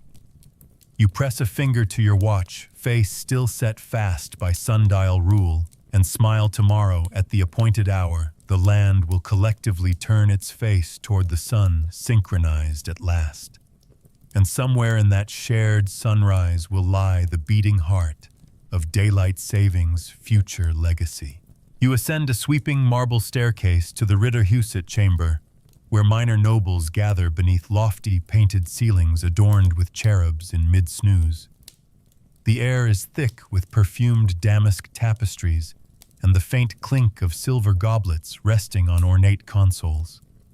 Mainstream fact in 17th century Sweden, the riksdag of the estates included the nobility as a distinct class, whose privileges and voices often swayed local policy enshrinements. You slip past a line of stiff-collared gentlemen draped in silk doublets, each sporting an elaborate gold chain bearing the royal monogram. A court steward bows and whispers that today they debate whether this new hour shift merits formal noble endorsement, a key step that could cloak the peasant's humble hack in aristocratic legitimacy. Fringe tidbit rumor holds that a fashionable baroness commissioned a sundial pendant set with amber, claiming it would match her eyes and remind her to rise earlier for estate visits. Historians still argue whether these sundial brooches were worn by genuine daylight-saving enthusiasts or merely served as vanity jewelry. The chamber falls silent as you take your place at a long oak table scarred by committee meetings. A chandelier of crystal prisms overhead fractures the late afternoon light into a kaleidoscope across fur-lined cloaks. You breathe in the candle-warmed air, tinted with sandalwood, and a faint whisper of fox fur, probably on someone's lining, recalling how villagers once strapped fox fur to sundials in Section 1. Modern aside, it's a bit like seeing influencers at a corporate retreat hauling their trendy gadgets to the boardroom to pitch the latest productivity hack. Count Eriksson, a wiry noble with a shock of silver hair, stands and clears his throat. Esteemed peers, he intones, voice echoing in the vaulted hall, our estates rely on tenant labor to harvest vast fields. By endorsing a formal daylight adjustment, we grant our laborers not only an extra hour of sunlight, but also a clearer schedule that benefits landlord and serf alike. You notice the glint of ambition in his eye, as if he's pitching a modern startup investment round. 3 light jokes drift through your mind. You imagine Eriksson's pitch deck filled with pie charts of sunrise angles. You picture him offering share options of daylight hours, and you quip that perhaps he'll next propose a noble time-saving cooperative. Lady Sjöberg, elegant in a gown trimmed with ermine, rises with a delicate rustle. She lays out a damask cloth map over the oak surface, its edges embroidered with harvest symbols. We must consider the broader implications, she says, voice laced with polite steel, for if serfs rise earlier, who guards the homesteads, while noble wives take morning promenades? Fringe details some scandal journals whisper that Lady Sjöberg timed her morning walks by a hidden floor-length sundial embedded in her ballroom. Historians still argue whether her sundial was a genuine timekeeper or merely a decorative folly. You lean forward, the table's varnish cool under your fingertips, and murmur to the noble beside you. It's like debating remote work hours for dueling courtiers. He nods, suppressing a grin, and you catch a fleeting look of camaraderie, a reminder that administrative debates across classes share human rhythms. Modern aside, it calls to mind board meetings arguing over flex time and hot desking. Except here, your coffee is spiced mead, and your HR policies are church decrees. Baron Lindholm, nephew of Father Lindholm from Section 2, addresses the room with scholarly flair. Let us formalize the shift, but limit it to harvest and planting seasons, Lammas to all saints, thus avoiding misuse during leisure months. He taps a jeweled snuff box and offers a pinch. Mainstream fact: seasonal labor contracts were common on Swedish estates, requiring precise scheduling to manage workforces tied to agricultural calendars. A hushed murmur rises as scribes note the proposal in ink. You tap your pen against an inventory ledger and recall the candle experiments from Section 5. 3 jokes surface. You imagine estate managers issuing daylight-saving permits to serfs. You picture a noble influencer sponsoring sunrise symposiums. And you muse that maybe someday they'll sell branded cuckoo clocks to mark the hour. As the debate swells, you suggest a compromise: church bells toll 1 hour earlier on market days, reinforcing the shift with communal ritual. Count Eriksson nods, eyes alight. An excellent proposal, he declares, and the chamber leans in. Fringe tidbit: some diaries mention that a forgetful earl once rang his pocket sundial instead of the gavel, causing laughter. Historians still argue whether that gaffe occurred here or in another assembly. Lady Sjöberg smiles at you, and a subtle warmth floods your cheeks, proof that even among nobles, everyday heroes can shape policy. The steward presents a gilded scroll ready for seals. You stand, unsheathe your quill, dip it in ink, and press your name alongside Eriksson's and Sjöberg's. The parchment crackles under the pen's weight, formalizing the noble's endorsement. 3 final jokes spring up. You imagine future gossip coaches offering noble etiquette for sun hackers. You picture a tavern farce with dukes nibbling on sundials. And you muse that perhaps this chapter deserves the subtitle "Courtiers in the Time Club." With seals affixed, a wax disc stamped with the royal griffin, you relinquish the scroll and the chamber erupts in muted applause, an aristocratic ovation rattling crystal goblets. You step back, hearing the rustle of ermine and silk, and inhale the heady mix of parchment-perfumed fans and a hint of fox fur. As you descend the grand staircase, late evening sun glints off palace spires, guiding you toward the clockmaker's next trial in Section 12. You step into the twilight heart, buoyed by aristocratic backing and the promise of a synchronized dawn for all. You step into the rosy glow of dawn in the town square, where the morning mist clings to cobblestones and the ironwork of the clock tower glints like a promise. A hush settles over the assembled crowd, townsfolk, wrapped in patched wool cloaks, guild members in crisp linen shirts, and officials in velvet-trimmed coats, each waiting to witness the first official experiment in daylight saving. The air smells of damp stone, crushed pine needles from winter's sweeps, and a hint of tobacco smoke drifting from a nearby pipe vendor. At the base of the tall clock tower stands Governor Björkstedt, now accompanied by Father Lindholm and Master Östling, who clutch official mandates and specialized tools. Mainstream fact: the royal decree of early spring instructed that from midsummer onward, all public clocks be advanced by 1 hour to extend usable daylight, a practice Sweden trialed officially in 1698, decades before other nations adopted similar measures. You push through the throng to the steps leading up to the clock tower's winding mechanism. The clockmaker's apprentice cheeks flushed from the warmth of the forge.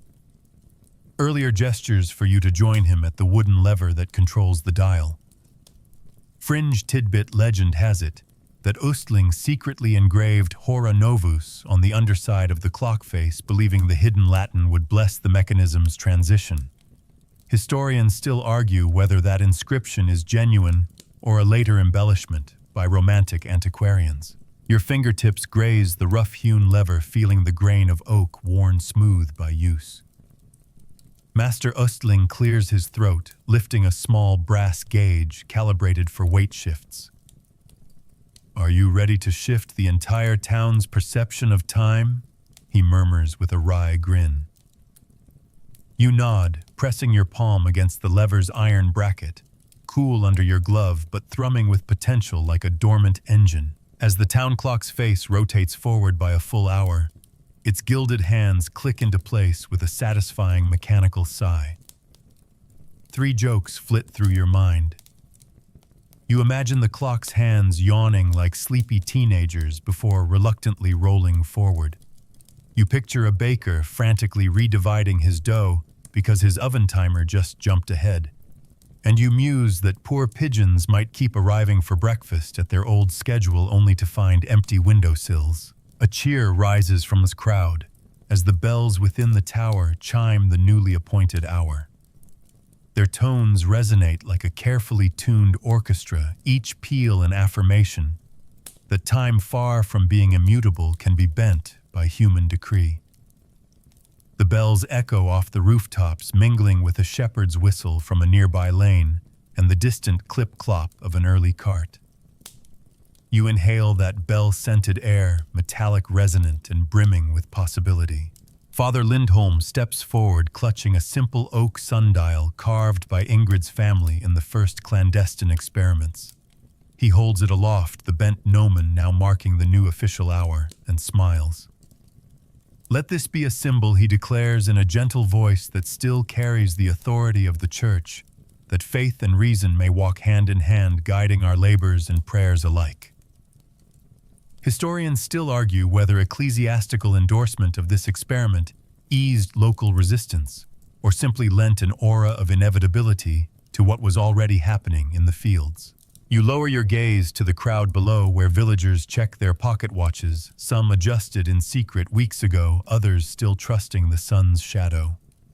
You catch a glance from the butcher's apprentice, whose face splits into a grin as he realizes the day just gained an hour of market bustle.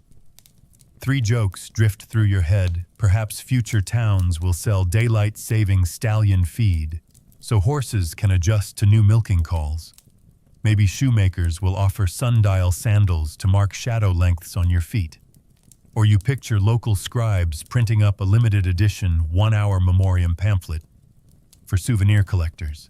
Meanwhile, Master Östling descends a narrow ladder to adjust the weights on the clock's pendulum. Tiny screws, here a notch there, to ensure the mechanism keeps pace with the new schedule. Each precise turn is accompanied by the soft hiss of metal against metal, like a whispered oath to maintain human-made time. You stand beside him, your breath fogging in the cool air, and feel the gravity of this moment.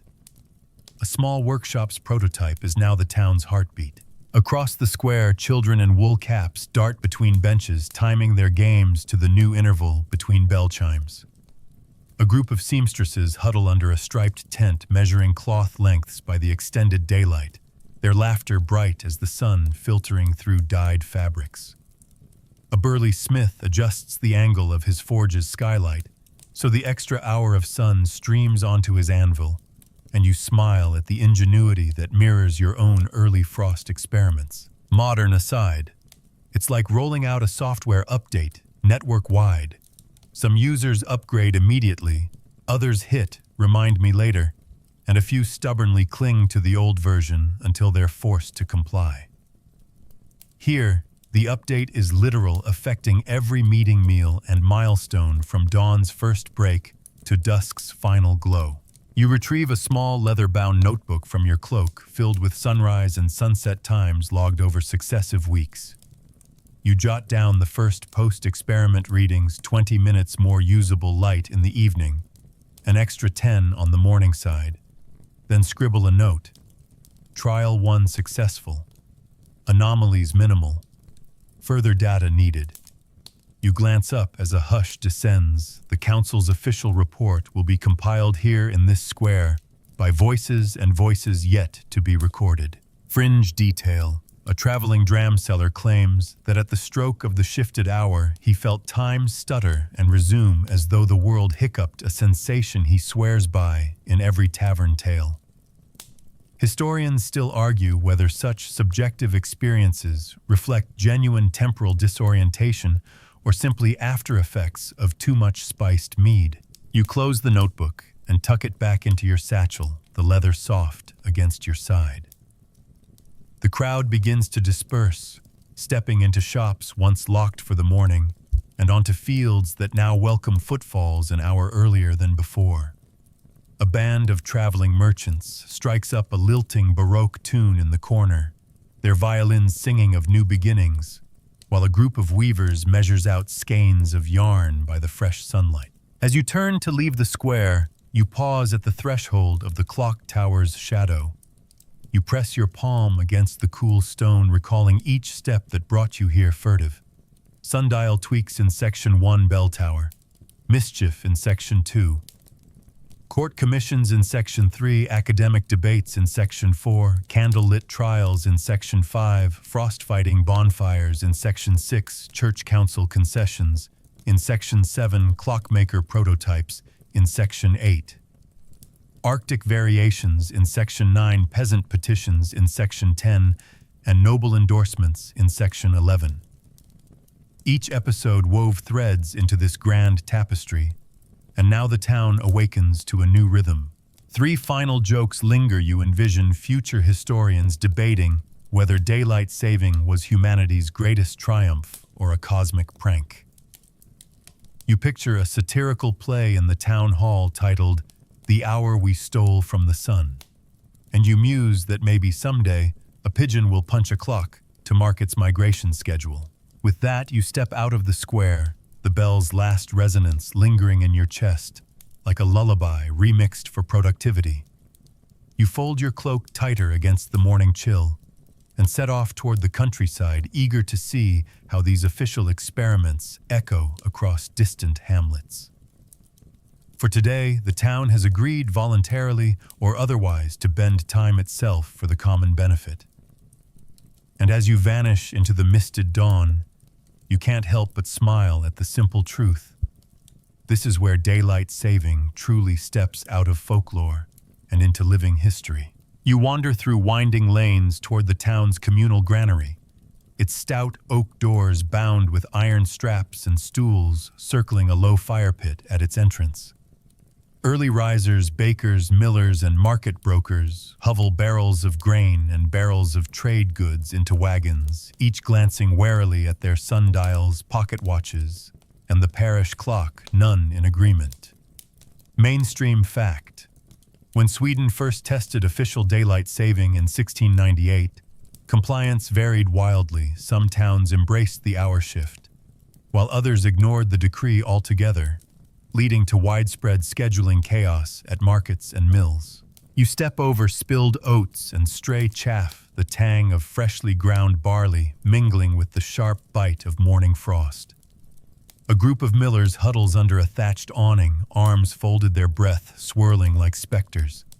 Fringe tidbit rumor has it that one disgruntled miller attempted to sabotage the experiment by secretly greasing his millstone so it turned slower during the new hour, believing it would force authorities to abandon the scheme. Historians still argue whether this prank actually occurred or if it's a later anecdote invented to illustrate rural resistance. Why bother with clocks when the grain speaks for itself, one miller grumbles, leveling a flour-dusted finger at his pocket watch. You flash a 3-joke grin. You imagine the millstone billowing soap bubbles instead of flour. You picture a future app called Mill Time syncing everyone to the wheat. Or you quip that maybe the miller should just ask the barley when it's ready. Beyond the awning, you spot bakers fire up brick ovens, adjusting firewood piles according to their own unofficial schedules. Some follow the old solar way, lining up logs by sunrise. Others adhere to the shifted clock, stacking wood and kindling 1 hour ahead. Mainstream fact brick ovens in rural Sweden were often communal resources, and bakers negotiated shared use times changes to official hours through these unwritten agreements into disarray, resulting in dawn to dusk baking marathons or, conversely, forced afternoon closures. You sidle over to an apprentice baker kneading dough on a floured board. He glances up, brows knit. I proofed this loaf for an hour, but which hour, he groans. Fringe detail, some bakeries resorted to marking loaves with crude hour stamps, tiny crosshatches etched into the dough to signify which schedule they belonged to, hoping customers would know whether their bread was early bird or late riser quality. Historians still argue whether these markings were widespread or simply curious footnotes in culinary history. You inhale the yeasty aroma and note the rhythmic slap of dough against wood, a domestic symphony thrown off beat by misaligned timekeeping. Modern aside, it's like launching a global software patch without telling your users some auto-update, others opt out. And before you know it, your multiplayer game's players can't sync lobbies. You press on to the market square, where merchants haggle over furs, dried fish, and smoked cheeses. A leather worker frowns at his sundial pendant, then at his watch, then at the parish clock, each indicating a different hour. "Which do I trust?" he mutters. A cheese vendor counters. "Trust your stomach, it's always an hour behind." Laughter ripples through the stalls, but you spot tension under the humor, missed contracts, squandered daylight, and the gnawing fear that trade will suffer if no consensus emerges. Mainstream fact market days were pivotal for rural economies. Any misalignment in opening hours disrupted supply chains, from fishermen delivering salted herring to furriers bringing beaver pelts destined for European export. Even a 15-minute discrepancy could leave perishable goods to spoil or shipments to miss departing caravans. You pause beside a barrel of salted herring, its brine tang sharp in the cold air. An elder fisherman stomps his boot against the barrel's rim, rattling the fish within. I hauled these nets at the new hour, but the dockmaster left without me by the old schedule, he grumbles. Fringe tidbit: one pier once flew 2 flags, one hoisted at the old hour, one at the new, so fishermen could signal which time they observed. Local jesters nicknamed it the split flag confusion, though no contemporary drawings depict it. Historians still argue whether such signaling systems existed or are colorful imaginings of later writers. You weave through the maelstrom of stalls and emerging gossip, noting how even the churchyard services face similar disorder. The sexton rings the evening bell at an hour too early for some, too late for others, and bewildered worshippers exchange muttered complaints beneath the ivy-clad walls. Modern aside, it's akin to corporate. Everyone clocks out at different times. No one knows when break ends, so productivity spirals. 3 jokes drift through you. Imagine villagers signing time-of-day waivers at the church door. You picture a pastoral sitcom titled "The One That Got Away on Time," about fishermen missing tides, and you muse that perhaps clocks themselves might stage a revolt, refusing to chime. As midday nears, you find yourself back at the granary's threshold, watching carts converge, some arriving, trimmed by calendar, others by clock. You realize this backlash, this cacophony of schedules, is the painful birth pang of any innovation. Without universal buy-in, even the clearest decree can spark confusion and conflict. You tuck a handful of barley into your pocket, symbolic of both sustenance and stubborn tradition, and step into the path of a lone scribe dispatched by Governor Björkstedt. He carries fresh copies of the Noble Endorsement Section 11 and the royal decree awaiting ratification. "We need uniform practice," he insists, voice urgent. "This confusion must end." You nod, knowing the next section awaits, spreading daylight, saving beyond Sweden's borders, transforming this localized tangle into a continental trend. You turn your back on the churning market, letting the swirl of misaligned hours fade behind you. The pungent scents of grain cheese and fish cling to your cloak, mingling with the cool breeze. You take a deep breath, steeling yourself for the next phase where whispers of Swedish time will leap across Europe, seeking coherence in a fractured temporal landscape. You trudge along a rutted coastal road, the brine-heavy wind tugging at your cloak as you follow a cadre of traveling scribes and printed pamphlets bound in leather straps from Sweden's royal chancery. The horizon shimmers with Baltic light, and the rhythmic clip-clop of horses' hooves echoes against timbered inns and salt-streaked piers. Mainstream fact: by the late 17th century, the printing press had proliferated across northern Europe, enabling official decrees like Sweden's daylight-saving mandate to be reproduced en masse in broadsheets and sent via postal routes to foreign courts and markets. Your companions unfurl fresh broadsheets in German, Dutch, and French, the ink still faintly fragrant with oil used to preserve the vellum. You lean in to peer at a woodcut map showing Sweden shaded in gold, and an arrow bending toward the sun, an elegant symbol proclaiming "Eine Stunde mehr Licht" to merchants in Hamburg. Fringe tidbit legend has it that in Amsterdam, a cheeky engraver once replaced Sweden's crown emblem with a clock face sporting a smiling sun, hoping readers would giggle at the novelty. Historians still argue whether this playful variant ever reached circulation or was merely whispered about in printers' stalls.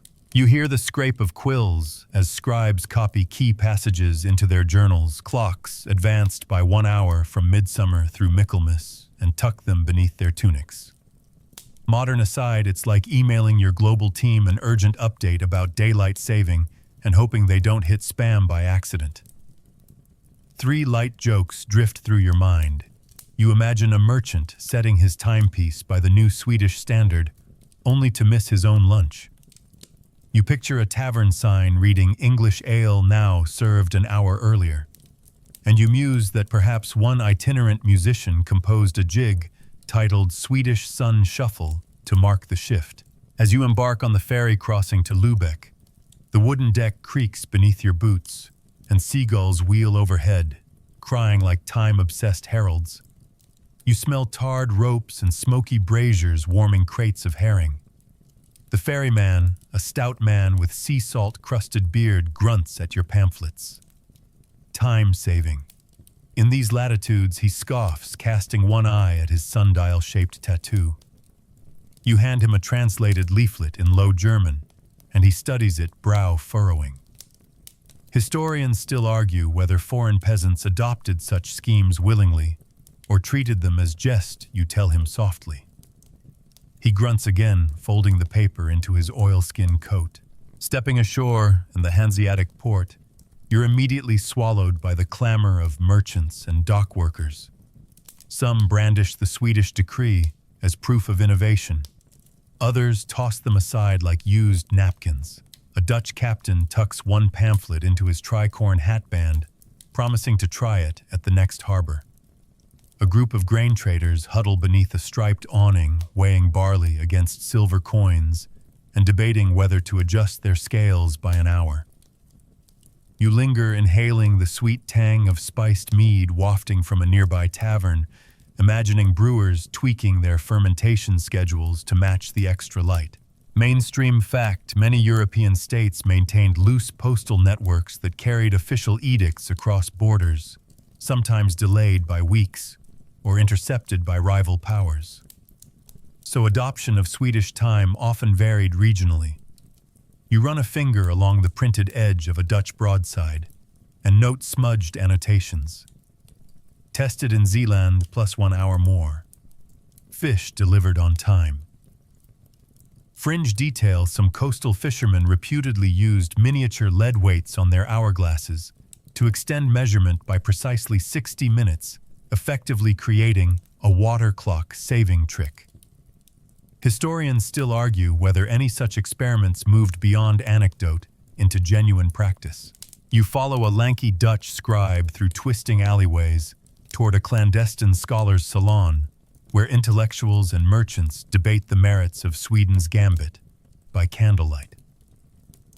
The room smells of musty books, melted wax, and a hint of elderflower cordial. You settle into a stiff wooden chair, the cushion worn to a thread, and watch as a professor in a powdered wig reads aloud. An extra hour of daylight may bolster agricultural yields, yet the sun's course remains divine prerogative. Nods and murmurs fill the circle. You whisper to the scholar beside you. It's like arguing whether to override Mother Nature's operating system for an update. He chuckles, tapping his fingers on a battered folio cover. 3 jokes bubble up. You envision a French courtier commissioning a silk sash embroidered with Je sauve l'heure. You picture a German baker stamping pretzels with 1 HD hour of daylight for marketing. And you muse that perhaps Parisian artists will paint the sun wearing a top hat to celebrate the concept. From there, you accompany the scribes eastward to Danzig, the air growing richer with inland forest scents of spruce and resin. Along the way, you distribute printed edicts at way stations, each innkeeper's eyes flicking over the text as they polish pewter mugs. Some tip you in coin, others offer hearty stews. You taste smoked pork and sauerkraut, the tang blending with the thrill of cultural exchange. A local inn's sign creaks "Zeit for beer" emblazoned in faux Gothic script, an earnest attempt to Germanize the idea. Modern aside, it's akin to localizing a software feature, translating UI changes for each language and dialect, and hoping the users update their apps. 3 jokes slip through you. Imagine tech support lines staffed by traveling scribes answering, "My clock is an hour off."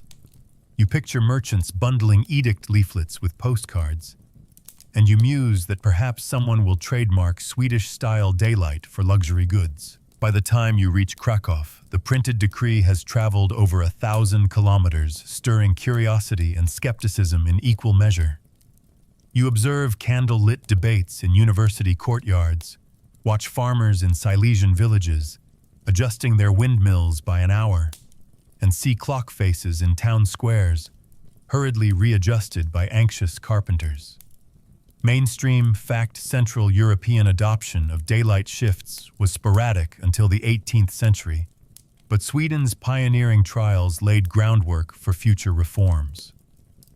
Fringe tidbit, whispered tales tell of a Polish noble who supposedly hung a sundial in his ballroom and instructed guests to dance by the new hour markings.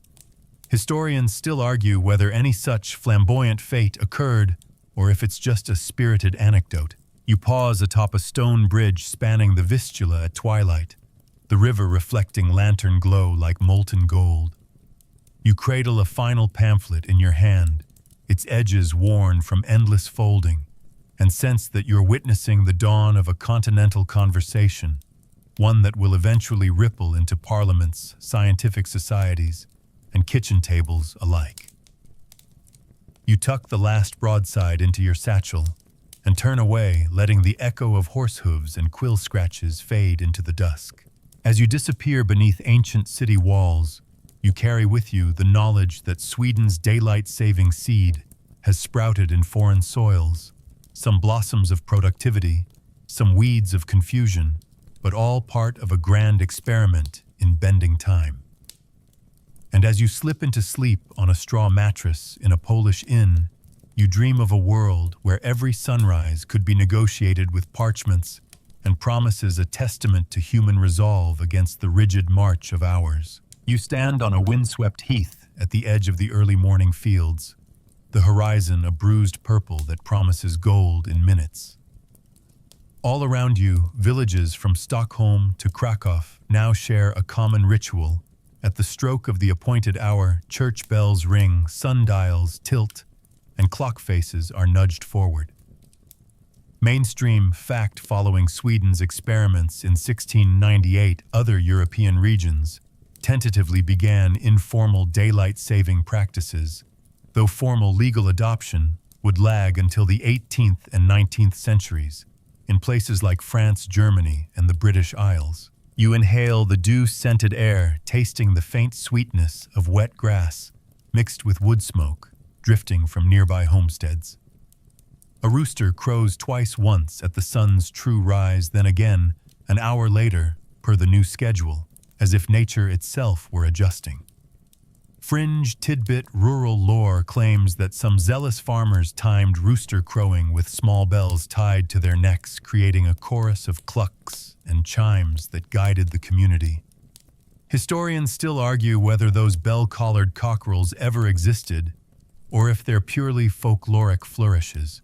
You wander between furrowed fields where laborers wield scythes and hoes in synchronized rhythm, their shadows now consistently aligned with the new official hour.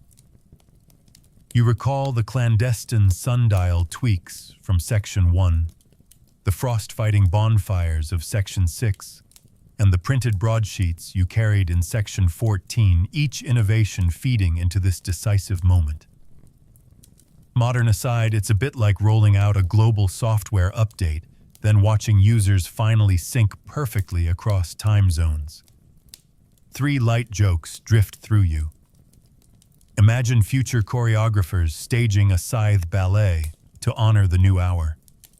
You picture a goat wearing a sundial around its neck as a timekeeping experiment, and you muse that perhaps clocks will one day host integrated rooster voices for authenticity. A group of children chase sunlight across the fields, their laughter as bright as the morning star. You pause by a wooden trough glinting with dew and dip your fingers into the cool water, watching ripples spread outward like echoes of change. Mainstream fact, coordinated time shifts improved agricultural productivity in many regions by synchronizing labor schedules, though early experiments occasionally led to misaligned harvest timings and, in rare cases, lost crops. Fringe detail, some farmers reportedly tied ribbons to tool handles to indicate whether they operated under old-time or new-time rules, a makeshift visual cue for workshops. Historians still argue whether these ribbons were common practice or just colorful anecdotes. You summon a gentle smile as a pair of shepherds atop a distant knoll wind sheepdogs in time with the new bells, training their animals to respond to shifted hours rather than the sun's climb. The dogs sit obediently, tails wagging, ready to herd at this novel official moment. You tip your hat, thinking of the fox fur sundials, the council's compromise, and the clockmaker's weights, each piece of this puzzle clicking into place as you watch pastoral life adapt. 3 more jokes surface. You picture sheep wearing pocket watches. You imagine a sheepdog app set to daylight saving mode, and you muse that perhaps future historians will laud these dogs as the first canine timekeepers. You wander toward a cluster of stone cottages, where a nursing mother cradles her infant, rocking them gently by the adjusted sunrise. You hear her soft lullaby mixed with the distant toll of the new hour bell, a dual song of tradition and progress. You kneel beside her, tracing her handful of flaxen hair in the dawn light, and think of how this child will grow up knowing time as something negotiable, not immutable. Mainstream fact, by the early 18th century pamphlets and almanacs across Europe began including separate tables for old-time and new-time sunrise and sunset data, reflecting the enduring legacy of these earliest daylight-saving trials. Your heart swells with the enormity of what you've witnessed, a continent slowly harmonizing its hours guided by farmers' ingenuity, astronomers' debates, clerics' concessions, clockmakers' prototypes, and printed words. You rise, brushing dew from your breeches, and stand tall as the morning sun finally crests the horizon at the new hour, bathing the landscape in a gentle blaze. Fringe tidbit: one ambitious chronologist later proposed a universal sundial meridian that would allow instantaneous global time shifts, an idea so futuristic that historians still argue whether it inspired later international standards or belonged purely to speculative fantasy. 3 final jokes float through your mind. You imagine time finally sending humanity a permission slip to wake up. You picture calendars printing a disclaimer, subject to change without notice, And you muse that perhaps someday even the sun will require firmware updates. You're lying in tall grass just beyond a field, the warmth of the day's first light soft against your cheek. The morning breeze carries faint echoes of church bells and distant laughter, folding them into a gentle lullaby that hums beneath the stirring world. The air feels like silken breath, and you notice how your body sinks into the earth's steady pulse. Each inhale a soothing rhythm, each exhale a quiet release. The splendor of synchronized hours, a chorus of sundials, bells, and clocks fades to a comforting hum like waves whispering on a shore just beyond hearing. You've seen innovations of every kind, fox fur tricks, frost-fighting fires, royal decrees, and printed broadsheets, all weaving a tapestry of human determination against the unyielding march of time. Now that tapestry drapes itself across the horizon, colors soft and muted edges feathered by dawn's early mist. Feel the last remnants of tension in your shoulders melt away, the weight of each proposal and petition falling like dew from a leaf. There's no rush here, no late bells or hurried scythes, only the gentle shaking of wildflowers in the breeze and the distant bleat of a lamb greeting the day.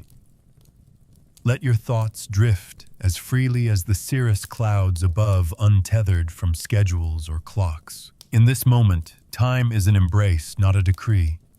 There's solace in knowing that day and night will continue their age-old dance, tempered by human creativity and softened by communal ritual. Soon you'll rise with the sun 1 hour sooner or later, carrying this calm certainty with you. But for now, surrender to rest. The fields are safe. The bells have sung, and every waking hour will unfold with gentle purpose. Let your eyes grow heavy, your breath deepen, and drift toward dreams as seamless as the story you've lived. Sweet dreams.